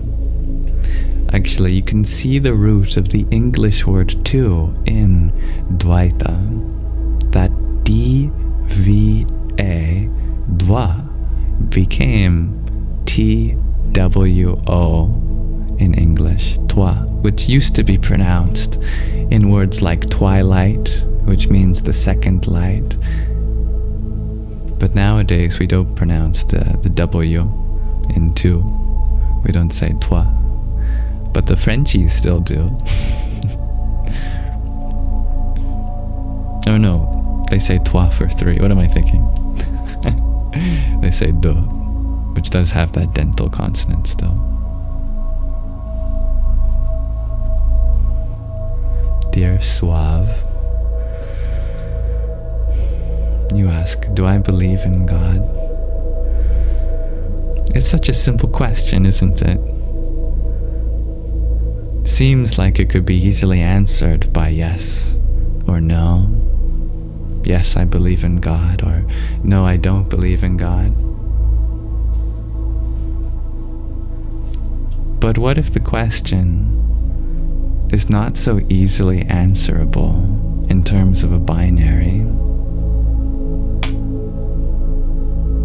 What if the question itself doesn't actually make much sense? It appears to. It's grammatically correct.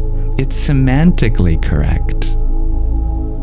But if we break down the meaning of these words, is this a question that really makes sense to answer?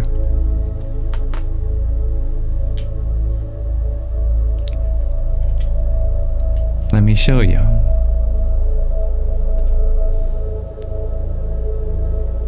What is this word God?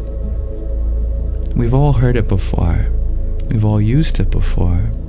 But in essence, what does this word refer to? It seems like a lot of things. If we queried the various cultures around the world, that same word, or whatever their equivalent is in their language, might mean something very different. But in essence, if we were to ask what's the universal definition, that seems to be applicable regardless of the details. You can disagree with me, but I think it would be a source of existence. And when we say God, we mean source of existence. I hope that is appreciable. We may disagree on the nature of the source of existence. All sorts of different traditions and viewpoints on that. So, if you agree, then the question, do I believe that the source of existence exists? It's like asking, is water wet?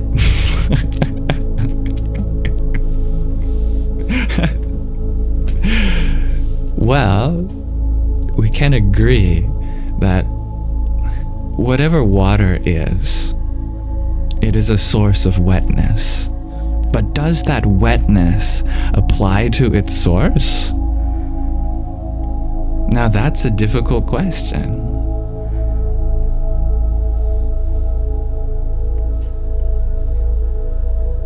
Regardless of the nature of the source of existence, if existence as a quality applies to that source, saying yes or no kind of hides a lot of nuance under the rug. So, am I Christian then? Probably a more meaningful question to ask than does God exist or do I believe in God?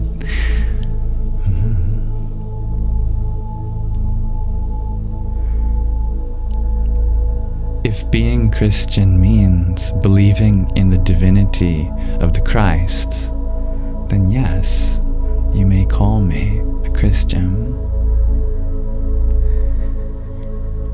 If being a Muslim means believing in the divinity of the Quran, then yes, you may call me Muslim. If being a Buddhist means believing in the dharma of the Buddha, then yes, you may call me Buddhist. If being a Taoist means seeing the truth in the Tao, then yes, you may call me a Taoist. If being a Jew means accepting the oneness of Adonai, then yes, you may call me a Jew. If being a Sikh means looking at divinity as Ik Onkar, then yes, you may call me a Sikh.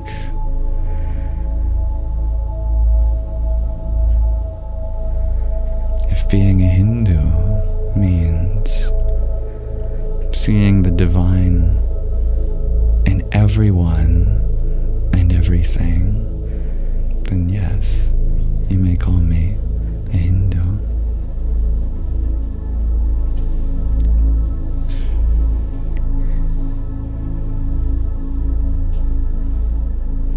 Thank you, dear Tiki, for the pair of roses that you sent. Hare Krishna. And dear butterfly, thank you for your rose. Om Shri Mahalakshmiyai Namaha.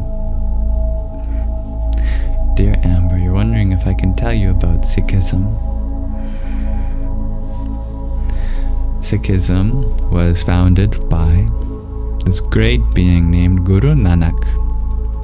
It was the first of 10 gurus before finally establishing the eternal Guru as their holy scripture, the Guru Granth Sahib. Guru Nanak traveled all around India and even outside and talked to people and gathered insight about their traditions. He listened to the Muslims, to the saints of the Bhakti tradition in India, to the Buddhists. Guru Nanak gained an impression of the diverse religious landscape of India and predominantly Punjab, the river of, or the place of 5 Pancha rivers, ups, Punjabs, Punjabs.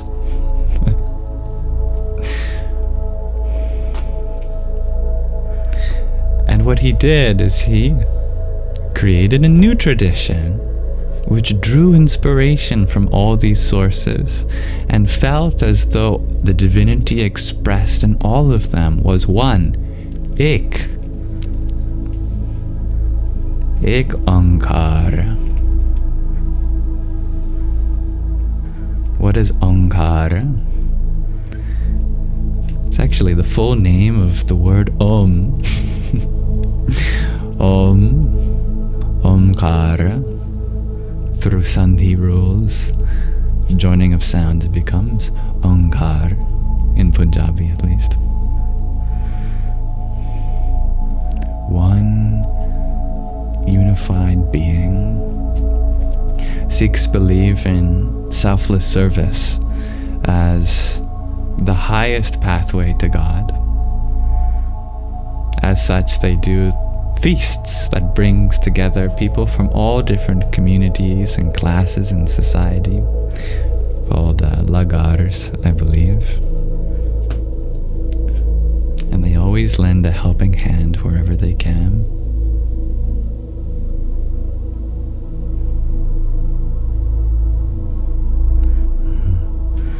Oh, I know that, dear Mo. I was telling you about the Sanskrit etymology of Punjab. That it comes from Sanskrit, pancha, which means 5, where we get the term penta in English, and apas, which means water in Sanskrit, which gets shortened to up.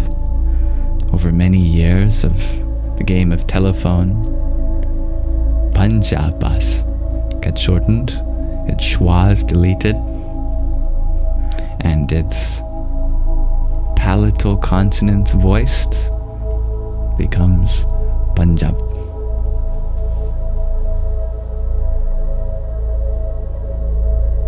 That's because in that region in India, 5 Pancha rivers flow through it. Those 5 rivers are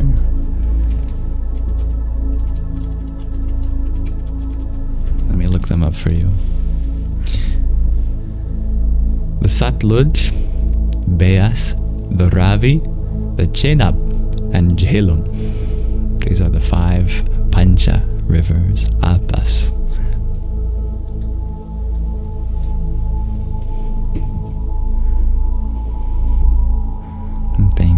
sec for your trio of finger hearts. Bhurmbhuvasva tatsaviturvarenyam bhargo devasya dhimahi dhiyo yonah prachodayat. Dear Moh, you share. It reminds you of the Pancha Bhutas. Yes. Pancha means 5. Bhutas means elements. And one of the Bhutas is Apas, water.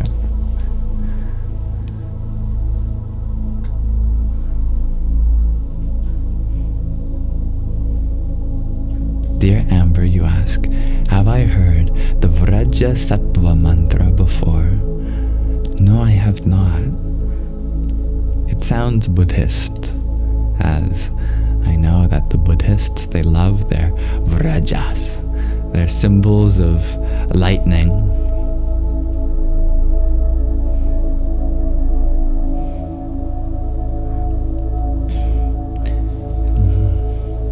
Dear Suave, you share. Did you have a challenging time making sense of how all religions can be true if they're all so different?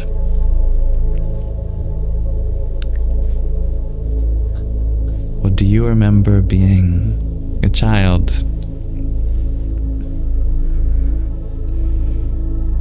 Do you remember being in a body which was much smaller than the one you have now? And you watched through the same eyes as your body grew. And each period in your life was marked by change.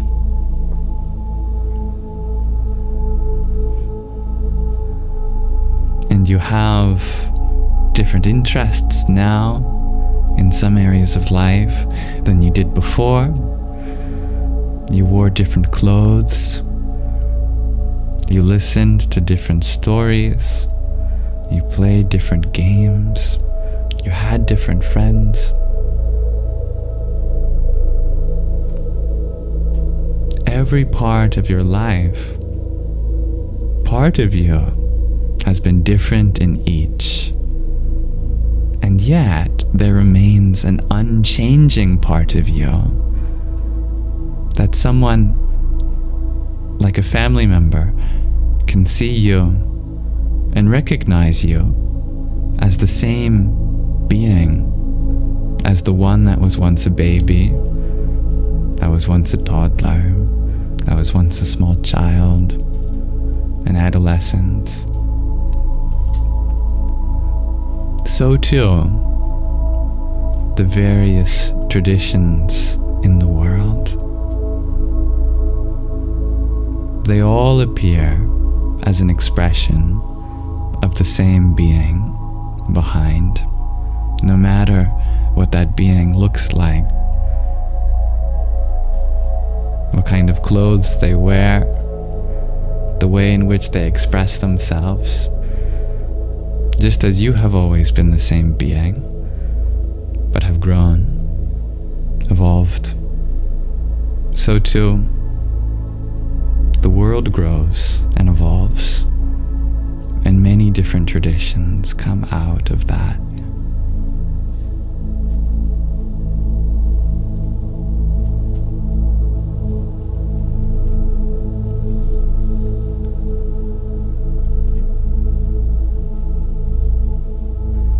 And thank you, dear Neon Jello Pack, for your 25 crystal roses. Kali Maha Kali Kalike Parameshwari Sarvananda Kari Devi Narayani Namostute.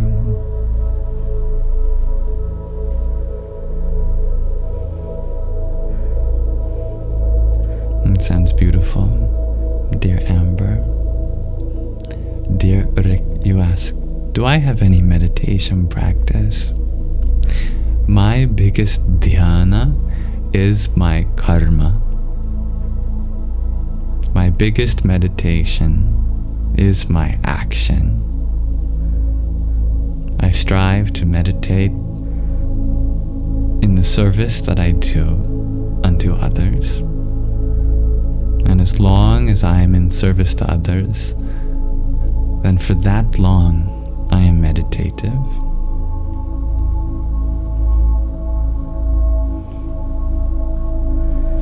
Dear my inner mystic, you ask, have I read Autobiography of a Yogi?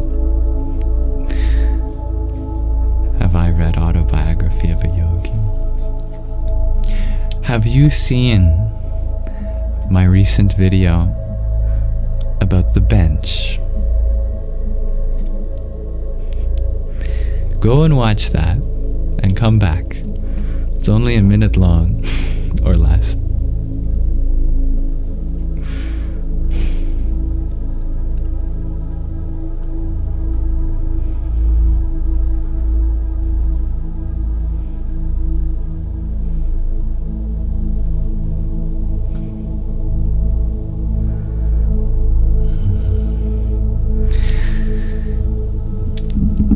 Curious to know more about your 100-syllable mantra of Vajrasattva, who is a Mahad deity of Vajrayana Buddhism.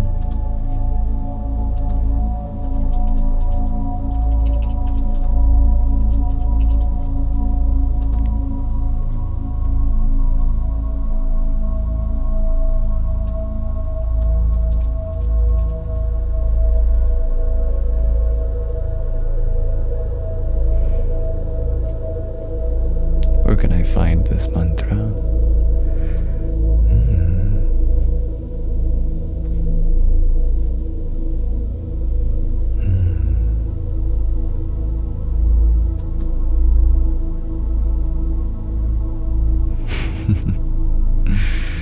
This seems to be a difficult mantra to find.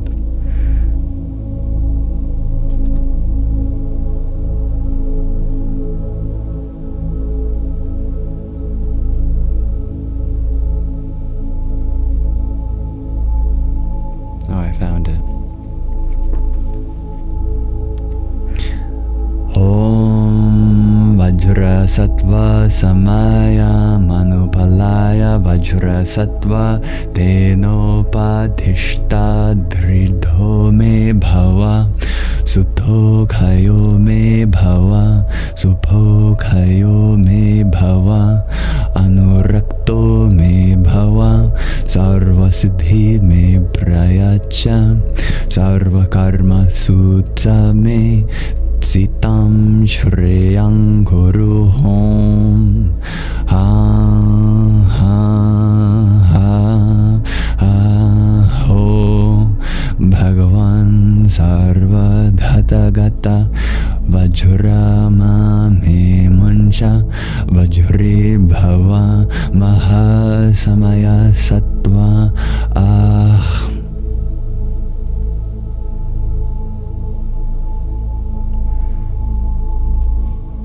It's beautiful. Not quite Sanskrit, but very close dialect of some kind of Prakrit, of the people's language, which is beautiful. That's what I love about Buddhism, is that meanwhile the high castes of Hinduism reserved Sanskrit for the elite, the sacred and holy language of Buddhism is the language of the people, which ultimately derives from Sanskrit, but it's much easier to pronounce.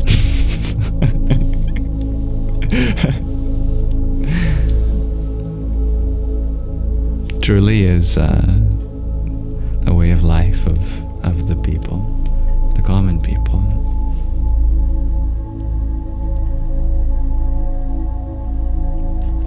Can I translate it off the top of my head?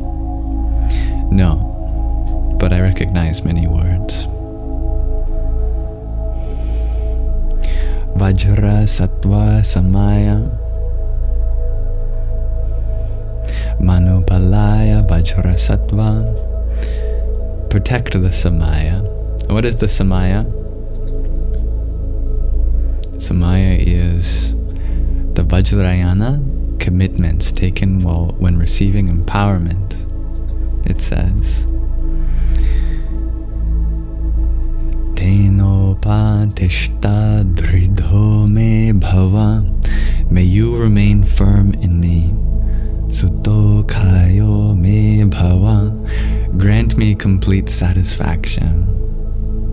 Supho khayo me bhava. Grow within me. Anurakto me bhava.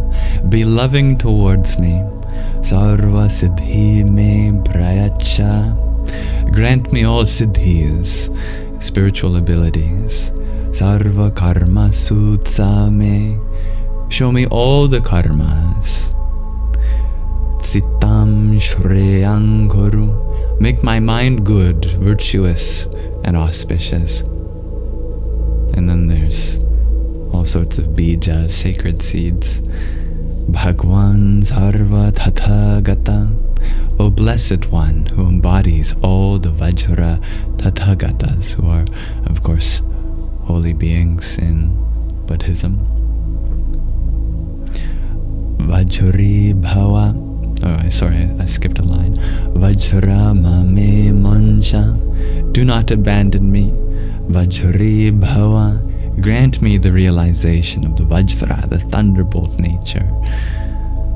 Maha Samaya Sattva, O great Samaya Sattva.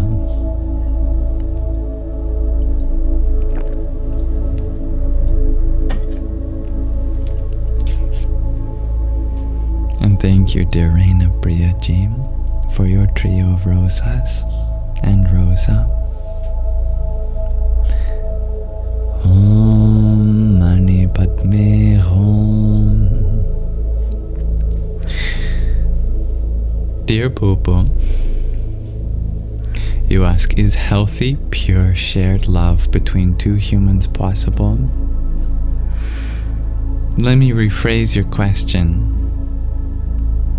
Is there always a way to make love, especially between two humans, more healthy, more pure?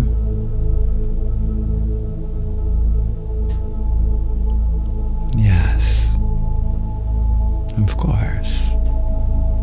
And you could take that in a negative sense. You could then conclude that therefore complete, healthy, and pure relationships are impossible. But you could also look at it in a positive sense, which means that you always have an opportunity to deepen the health and purity of your relationships. That always gives you something to look forward to, that motivates you to be a better partner.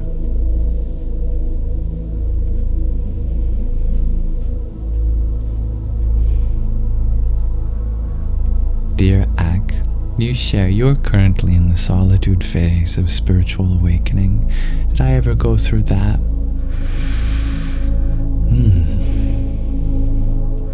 I feel like as I've deepened my spiritual practice, my solitude has grown deeper and deeper within me.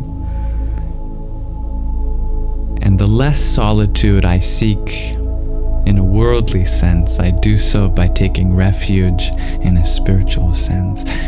And the more engaged in my responsibilities and to the people and places in my life that need me are.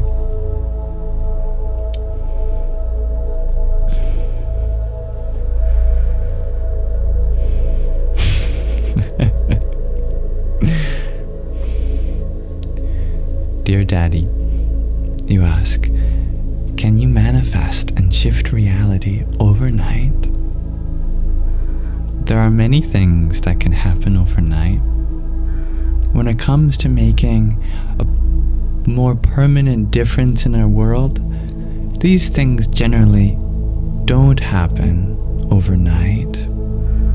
They take a long time, and that's okay, because it gives you something to work on a little bit every day, and that can be very meaningful, very purposeful. Just even 0.1% of a change every day begins to compound on itself. 0.1% might not sound like a lot. After 10 days, which is less than 2 weeks, that's 1%. And in 100 days, which is a little more than 3 months, that's 10%. And in 1,000 days, which is a little less than 3 years, that's 100%.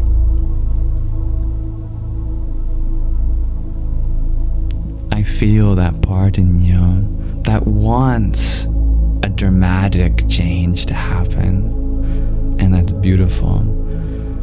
May that take place not necessarily in a physical sense, but in a deep commitment that you resolve to.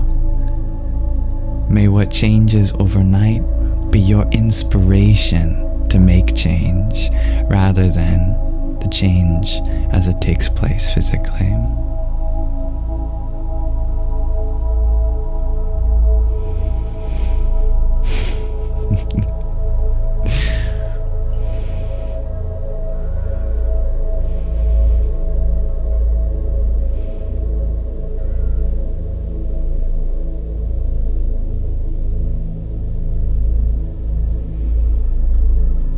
Dear Enzo, you ask, how does one get a horse to drink water? You can bring a horse to drink. Sorry, you can bring a horse to water, but you can't make them drink. What does that say about our duties in this world? We can give others the opportunity to change, but we can't make them change. We can give this world everything it needs to become a more peaceful place, but we can't make it a more peaceful place.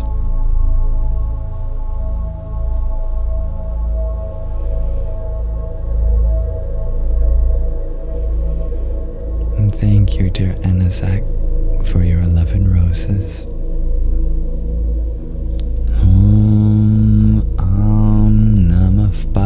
Shaktaye. Hello, dearest G.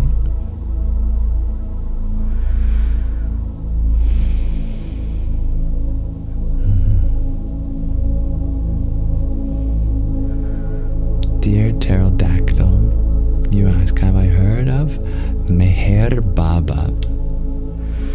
I have heard of him.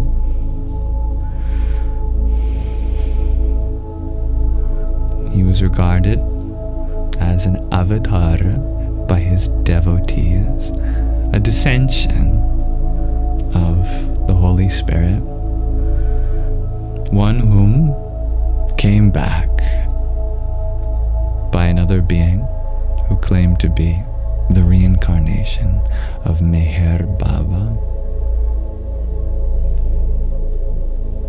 I get the impression from his devotees that there was a lot of spiritual truth dispelled from him.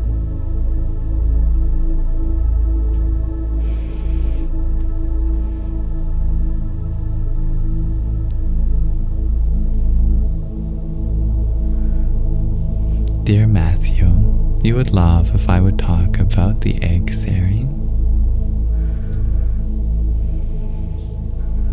The egg theory comes from a poem by Andrew Weir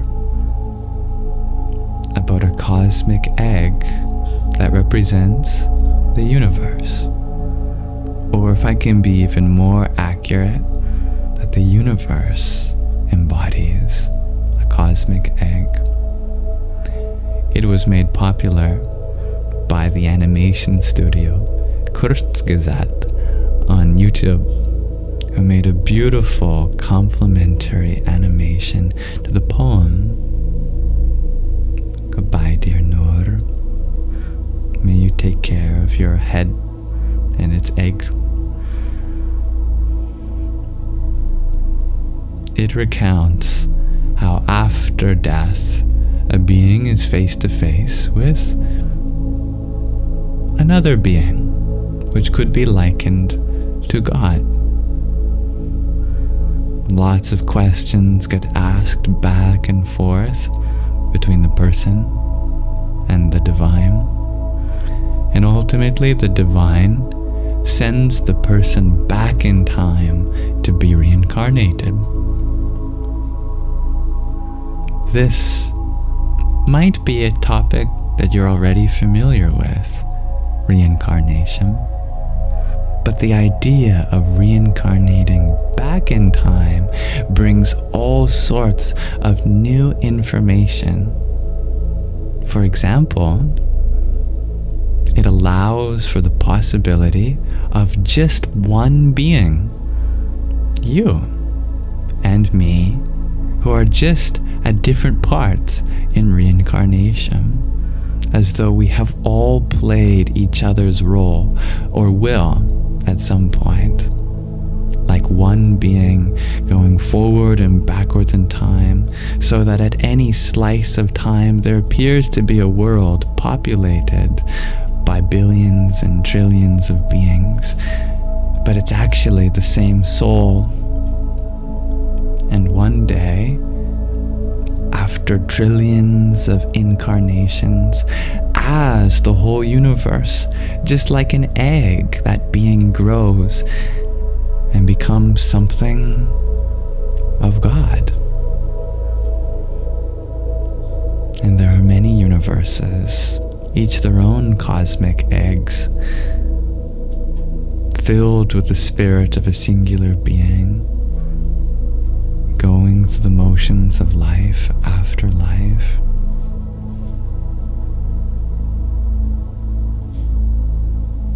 There's certainly truth to this.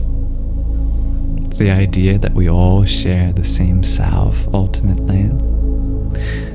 And the word cosmic egg that exists in ancient Sanskrit literature, it's Brahmanda. Cosmic egg, a Brahmanda.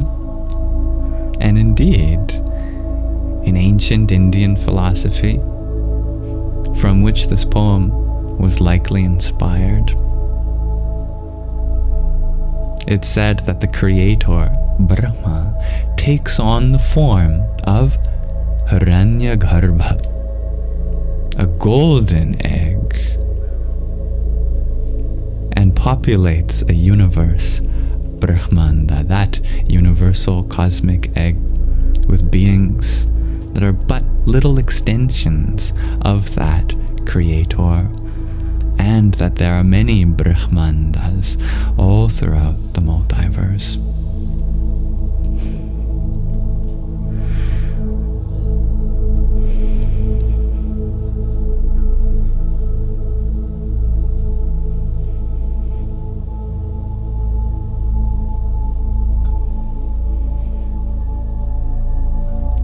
Dear Perky, you ask, how can you stop your mind from dwelling on the past or worrying about the future?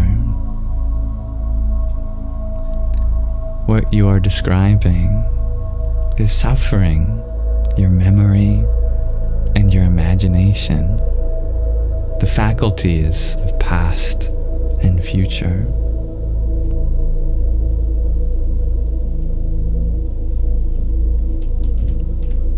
What is in between your memories and your imagination is simply what is here before you now. Whenever a thought arises that takes you by surprise, ask yourself, is this a thought that comes from my memory or my imagination? If yes, then I don't need to attend to it now. Only what exists for you, truly, in this moment, is what you need to think about. That might be a challenging task, to truly think about something in this moment. Something that's genuinely and undeniably taking place for you here and now. One such way to get a better grasp on how to do that is by practicing the attitude of gratitude.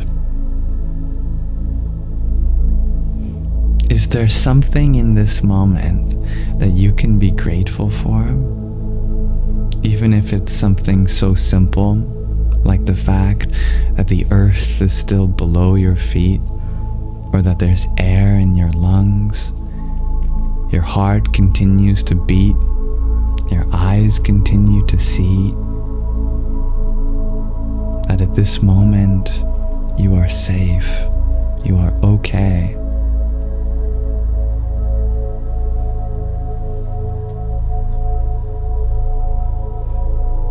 This is a practice you can continue to get better in every day.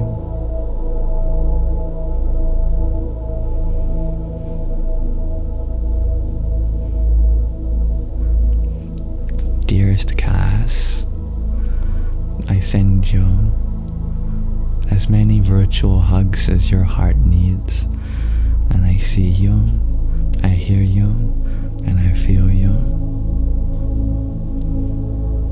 Never-ending suffering does not sound appealing, but what about never-ending bliss? Just as this world will always have its problems, there will always be a place in you that is blissful. The world's problems could not exist without the possibility for solutions either.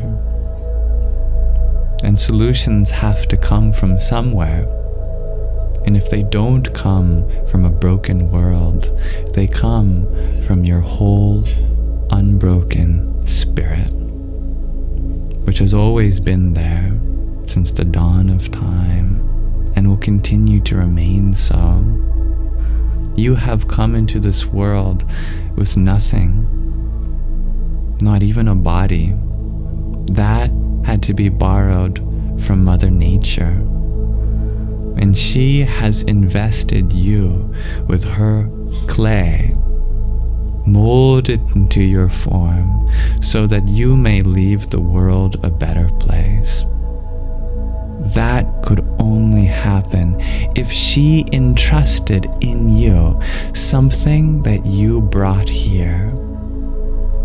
What is it that you've brought this world? You have brought smiles. You have brought ideas. You have brought love, companionship. You have brought space to hold for others. Empathy, understanding. You have brought a spirit that refuses to die. In you is a place so peaceful, so blissful, so simple, you don't even realize it's always there. And it is from that place that you make the suffering of the world less and less.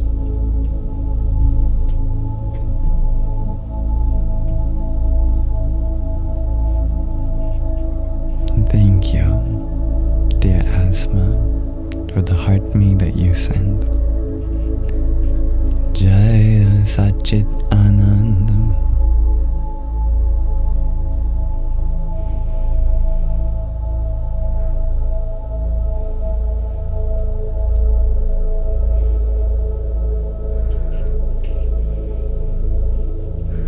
Thank you, green eggs and fried brains, for your heart meat.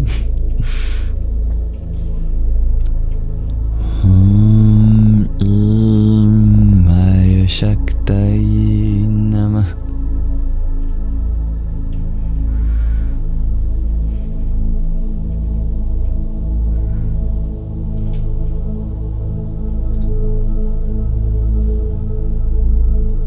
I have a question of the day, and if you're interested in exploring it together, I'd love to do so with you. Today I ask, Upon giving what away, do you become richer? This I'd love to explore with you all. Welcome back, dear Peppermint.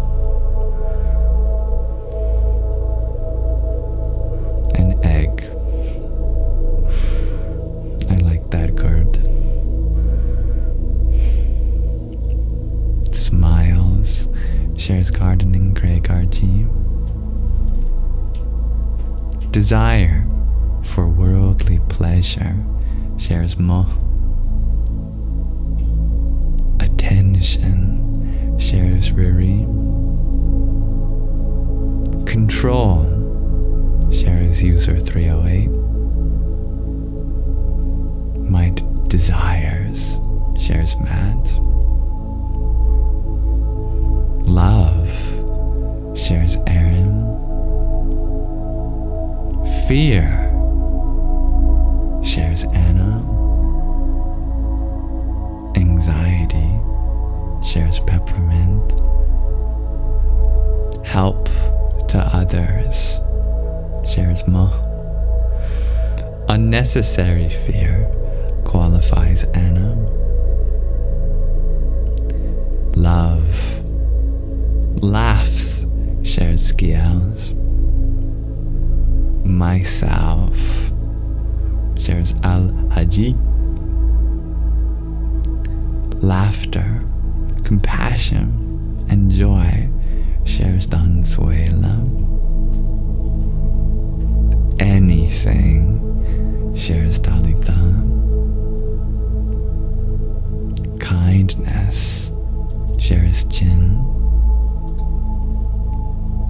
My inner mystic shares compassionate action. My gifts shares Peppermint. Also love to my cats adds Giels. Knowledge shares Jennifer. Harmony shares Miananda. I love all these one-word answers. Ideas adds Nihanjalopag and knowledge. Wisdom shares Al-Haji. Maths, you share the greatest wealth is a poverty of desires. Sachi, you share, in response to my question, you believe the word you want to say is ego. And you love that. Mo, compassionate action. Oh, dear Anna, I love each and every one of your answers. There's no getting the question wrong. Humor shares faithful being. Beautiful. Connection shares green eggs.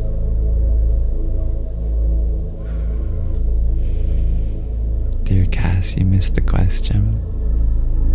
My question is, upon giving what away, do you become richer?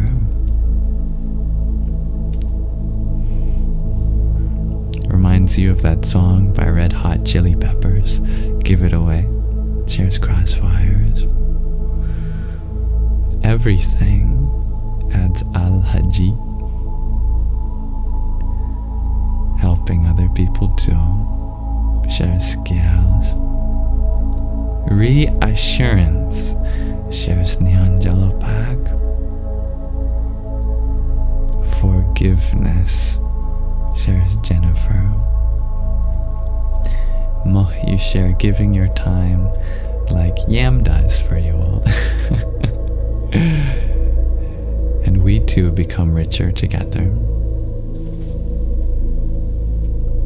I'm happy you value my time in this space. I value yours too. These are all so beautiful answers. Thank you, everyone.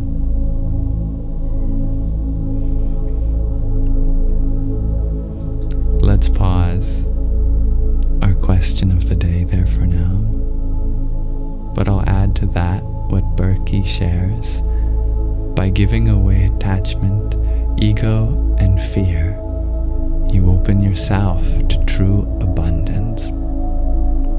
Cass, you add gratitude.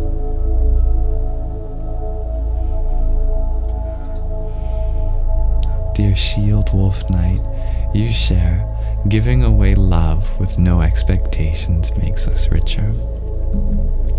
Thank you, everyone.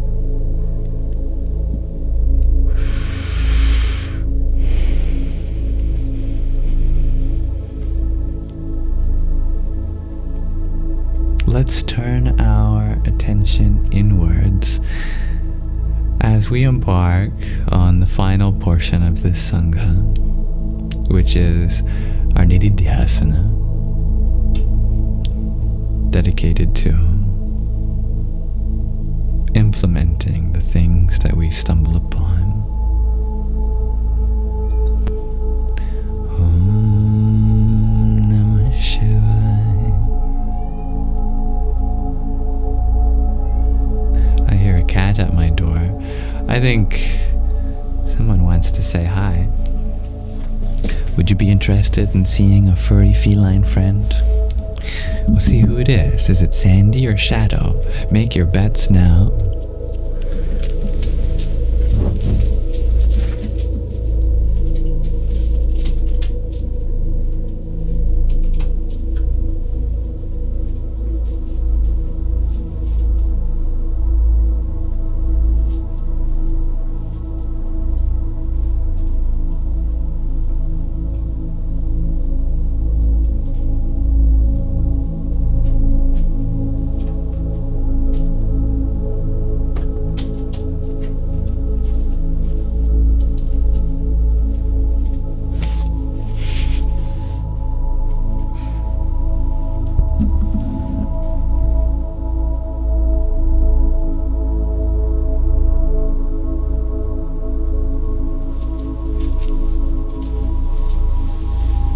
It is Shadow. How you doing?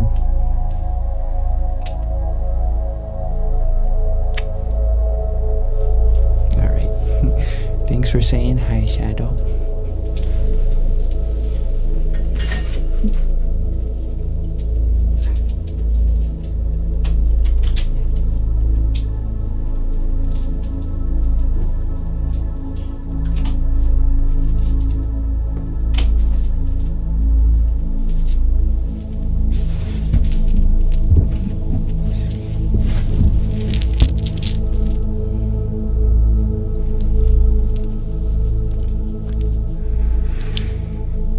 El gato! He came to bless us before we begin our closing meditation. How perfect.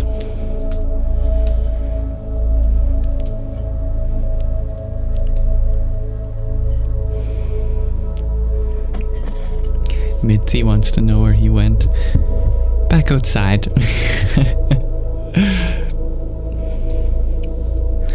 As soon as they want to be put down, I'll put them down. I won't carry them for any longer than they prefer. You lift my glass, dear Dansuela. Thank you, it's my sister's. It's Hello Kitty dressing up as Goodbye Kitty for Halloween. You have a Halloween Hello Kitty. Ramekins that match. What's a ramekin? It's like the chosen one in the alternate Star Wars universe of Rams. Ramekin, you're the chosen one. Bah! They have lightsaber horns.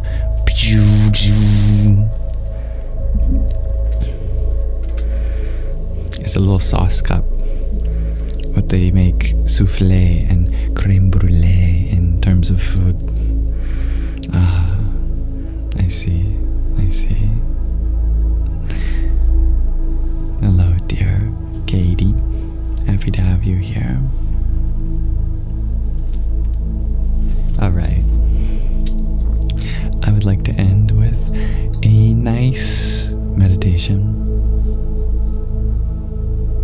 This will be a guided meditation on the subject of inner freedom. If you are interested in meditating on this with me, then I invite you to find a position that feels comforting to you. Or if you're engaged in some activity, you can let your mind wander while your body carries out whatever it wants or needs to do.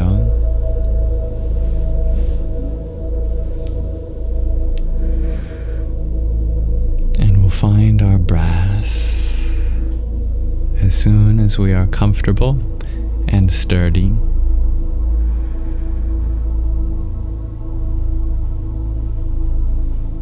Drop your shoulders. Relax the muscles in your face.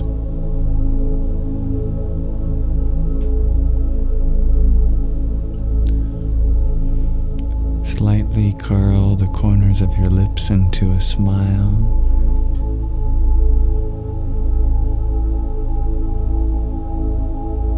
Unclench your jaw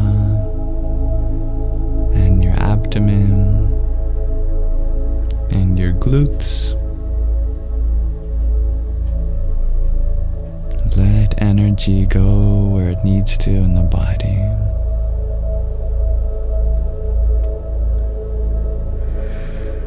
Inhale deeply.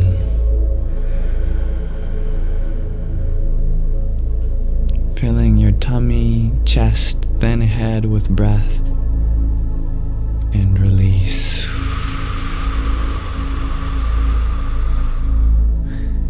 Letting yourself deflate just like a balloon. Maybe if you need to, like a whoopee cushion.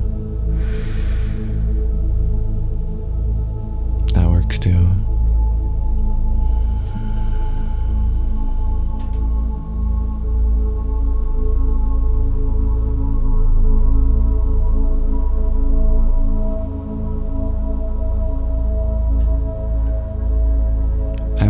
To take you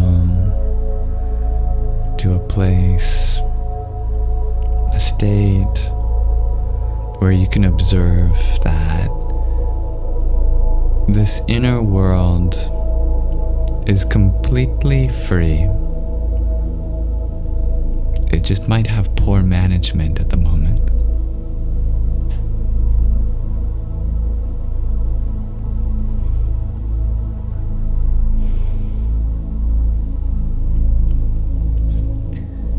There is 5 inner senses that complement our 5 outer senses.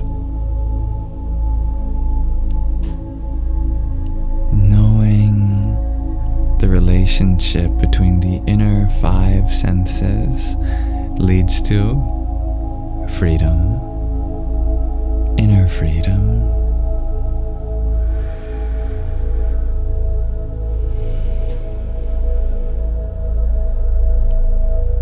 The 5 outer senses, as you know, sight, sound, taste, smell, and touch. They're known as the Jnana Indriyas. The Indriyas, the senses of knowledge, Jnana, or as one word, Jnanendriyas. The inner senses, known as the Antahkaranas, the inner faculties, include the manas, the mind, the faculty of thought, the buddhi, the intellect, the faculty of discrimination, the ahankara, the ego, the faculty of self, the sense of self, faculty of identity, the chitta, the memory, the faculty of impressions, and finally, the lesser known Chidakasha,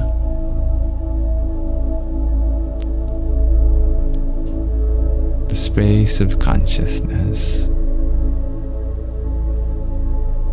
It has no faculty other than simply providing space for your inner world to exist.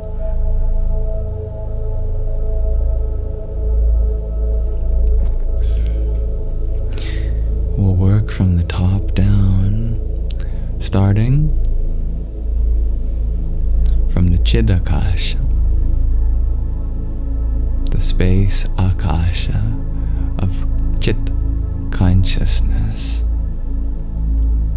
Just feel that inner space. There's a whole world inside you. There's an awareness, Chaitanya, that pervades it. Feel that inner space. Just be one with that.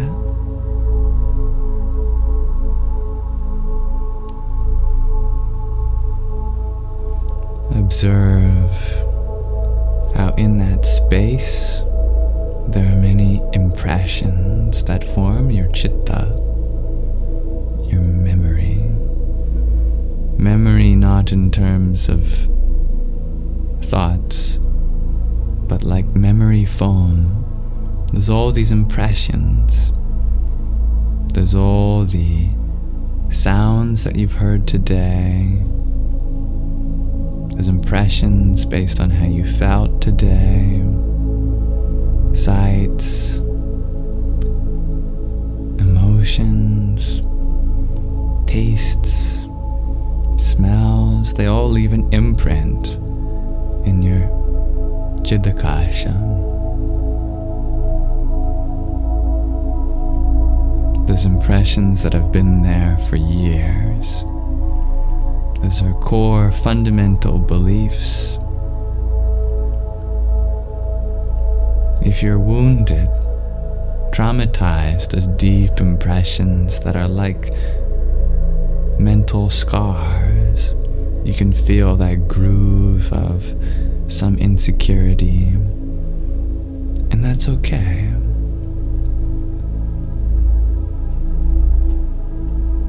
What we are in essence is something so tender, so soft, that we are so impressionable. It's your nature.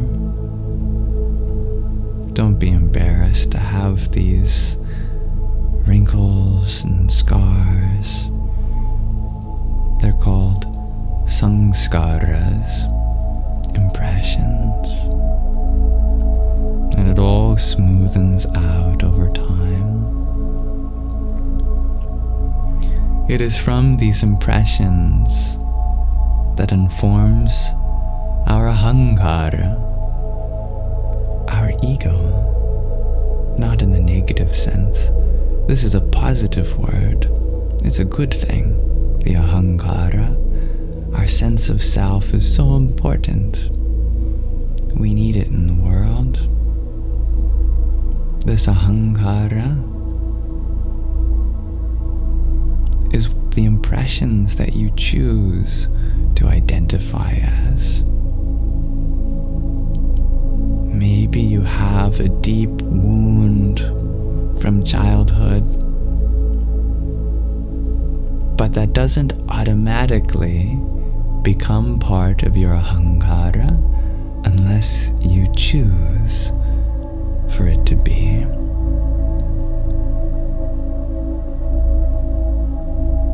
Instead, you can find other impressions. Maybe there's an impression that your friend made on you. That friend told you how good of a person you are, that you're kind, that you are a quick learner. Those impressions exist also, and you get to choose if those things resonate with you more. It's almost like taking a mallet and hitting the string of each of these impressions and listening to the song they sing. You hit the mallet of an impression of an insecurity, and it sings the song of, I am worthless. You hit another string, it sings the song, I could be a great dancer. You hit another string, it plays the song, I am worthy of love. But some notes are louder than others. But by the subtlety, the refinement of your own awareness, you get to choose which ones form your ahankara, your sense of self.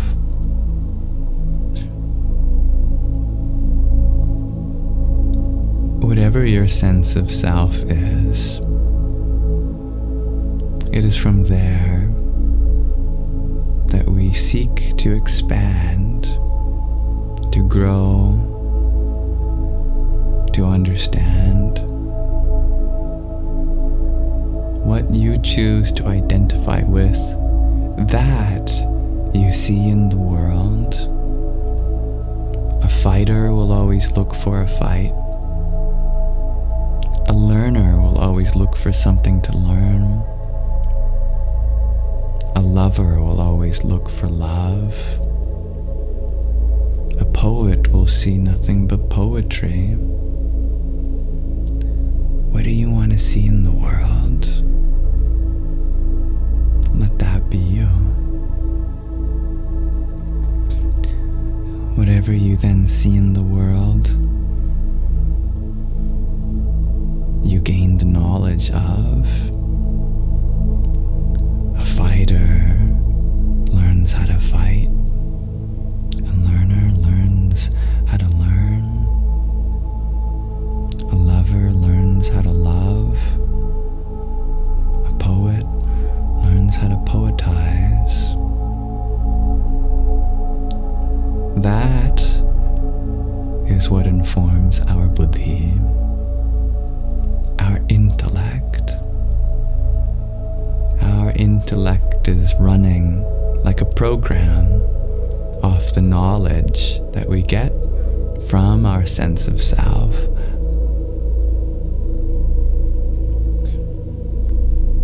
A fighter will then look at things in life in terms of decisions in a fight. When to guard, when to dodge, when to go forward, when to duck, when to reel back a punch and deal it out. A learner will look at life as if it's a textbook, paying close attention to each detail, going back to read in between the lines, observing all the figures, taking notes. A lover will look at life like life is a romantic partner, will use what they know about love to set boundaries, to be enthralled by it, dissolve into life, to offer one's heart and soul to it,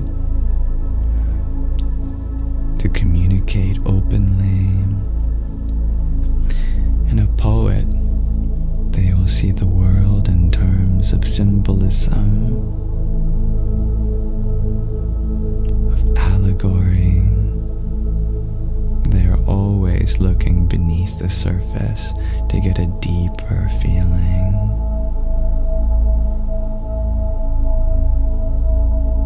Your mind works, your manas, based on the knowledge and the intellect, the buddhi.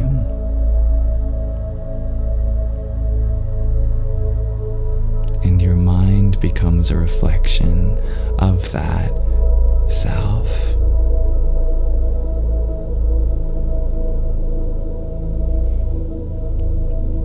If you engage in the world by fighting, your mind will put up a fight. If you engage in the world as a learner, your mind will become something to study. If you engage in the world as a lover, your mind becomes a place of love. If you engage in the world as a poet, your thoughts become pure poetry.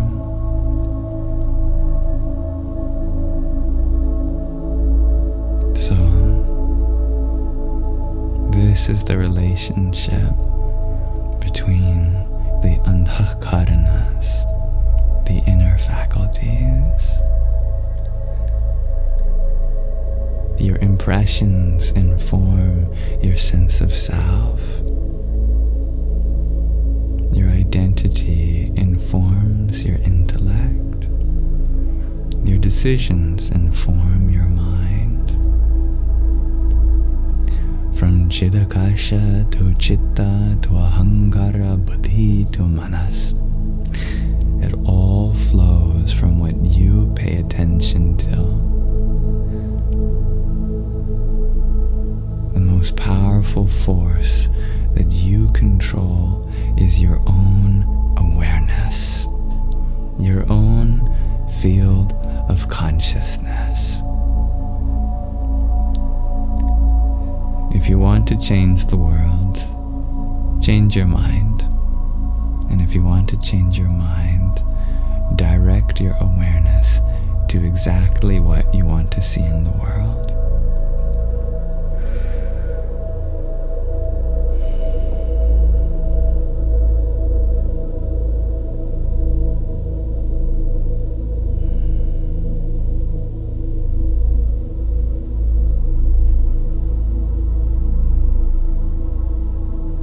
That is your freedom. That is your eternal freedom. No matter what impressions you gain from the world, you get to choose what that means for you.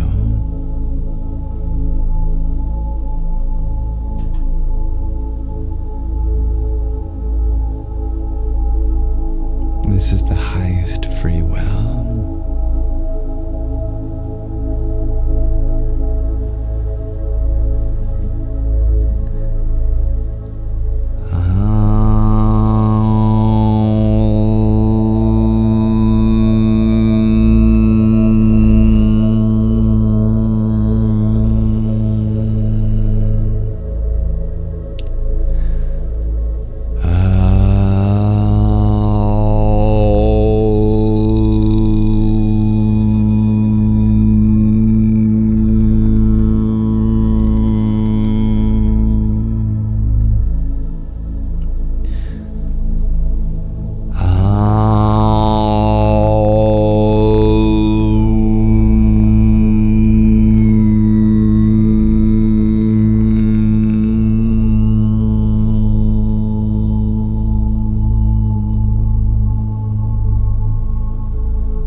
Your eyes closed, you can rub your hands together until they're warm.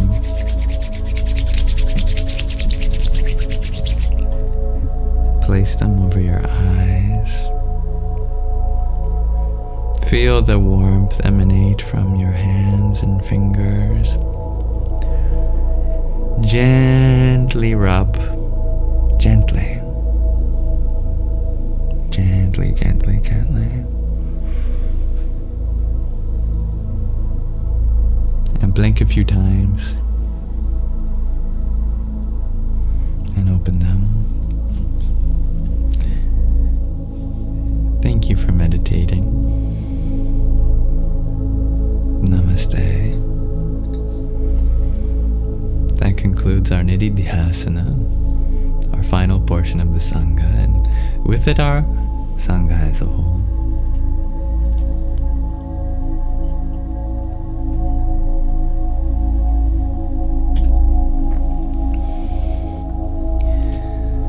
Thank you, dear Tan Hawiyo, for the heart me that you sent.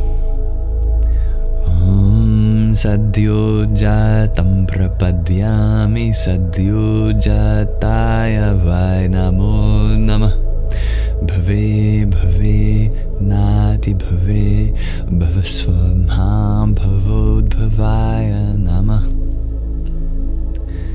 Davis, thank you for your heart me.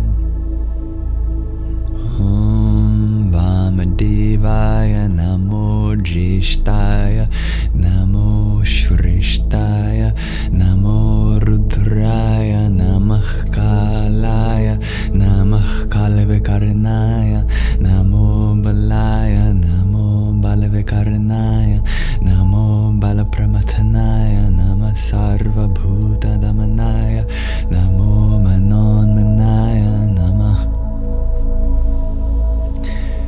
P-Flowmatics, thank you for your pair of quintets of roses. Om Ishana Sarva Vidyanam Ishvar Sarva Bhutanam Brahmadipati Brahmanodhipatir Brahma Shivo Me Astu Sa Eva Sada Shiva Om. And Dob Darker, thank you for your heart me. Om Aghorebhyo ta Ghorebhyo Aghora Ghore Tarebhyam Sarvatash Sarva Sarvebhyo Namaste Rudra Rubhebhyam.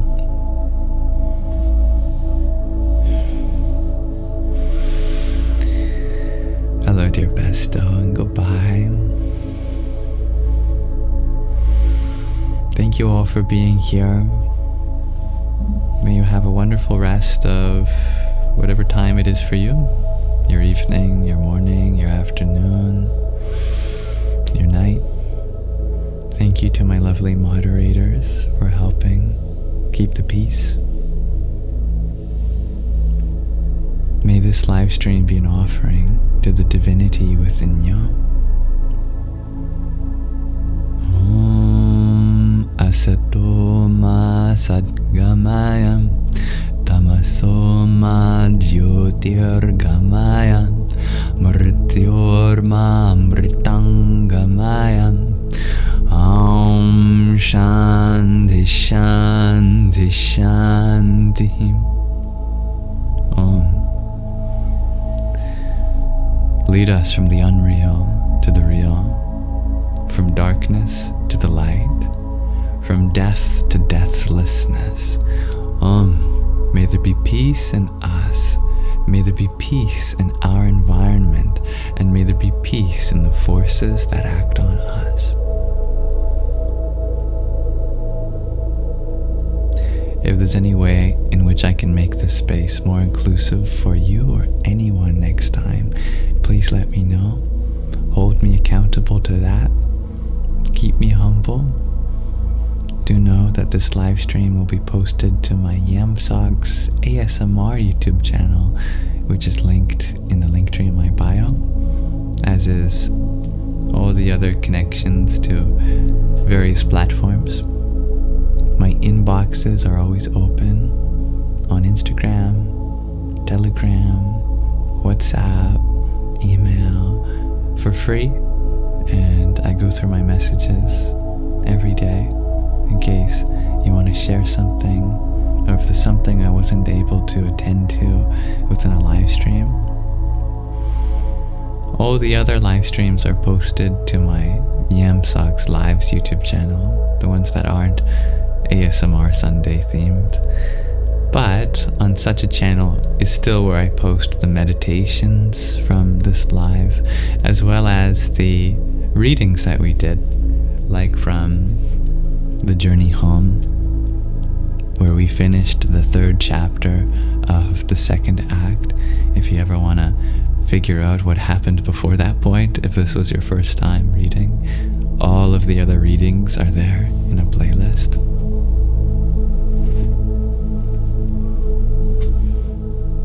But we've come to the end. Let there be peace. Yes, dear Matt. Thank you, dear Era. Namaste, Tara. Thank you, dearest Ansuela. Radhe Krishna. Dearest Anna. You're very welcome, Miananda. Thank you for filling this space, dear Chin. Good night, Anne. Good morning, night, Michelle.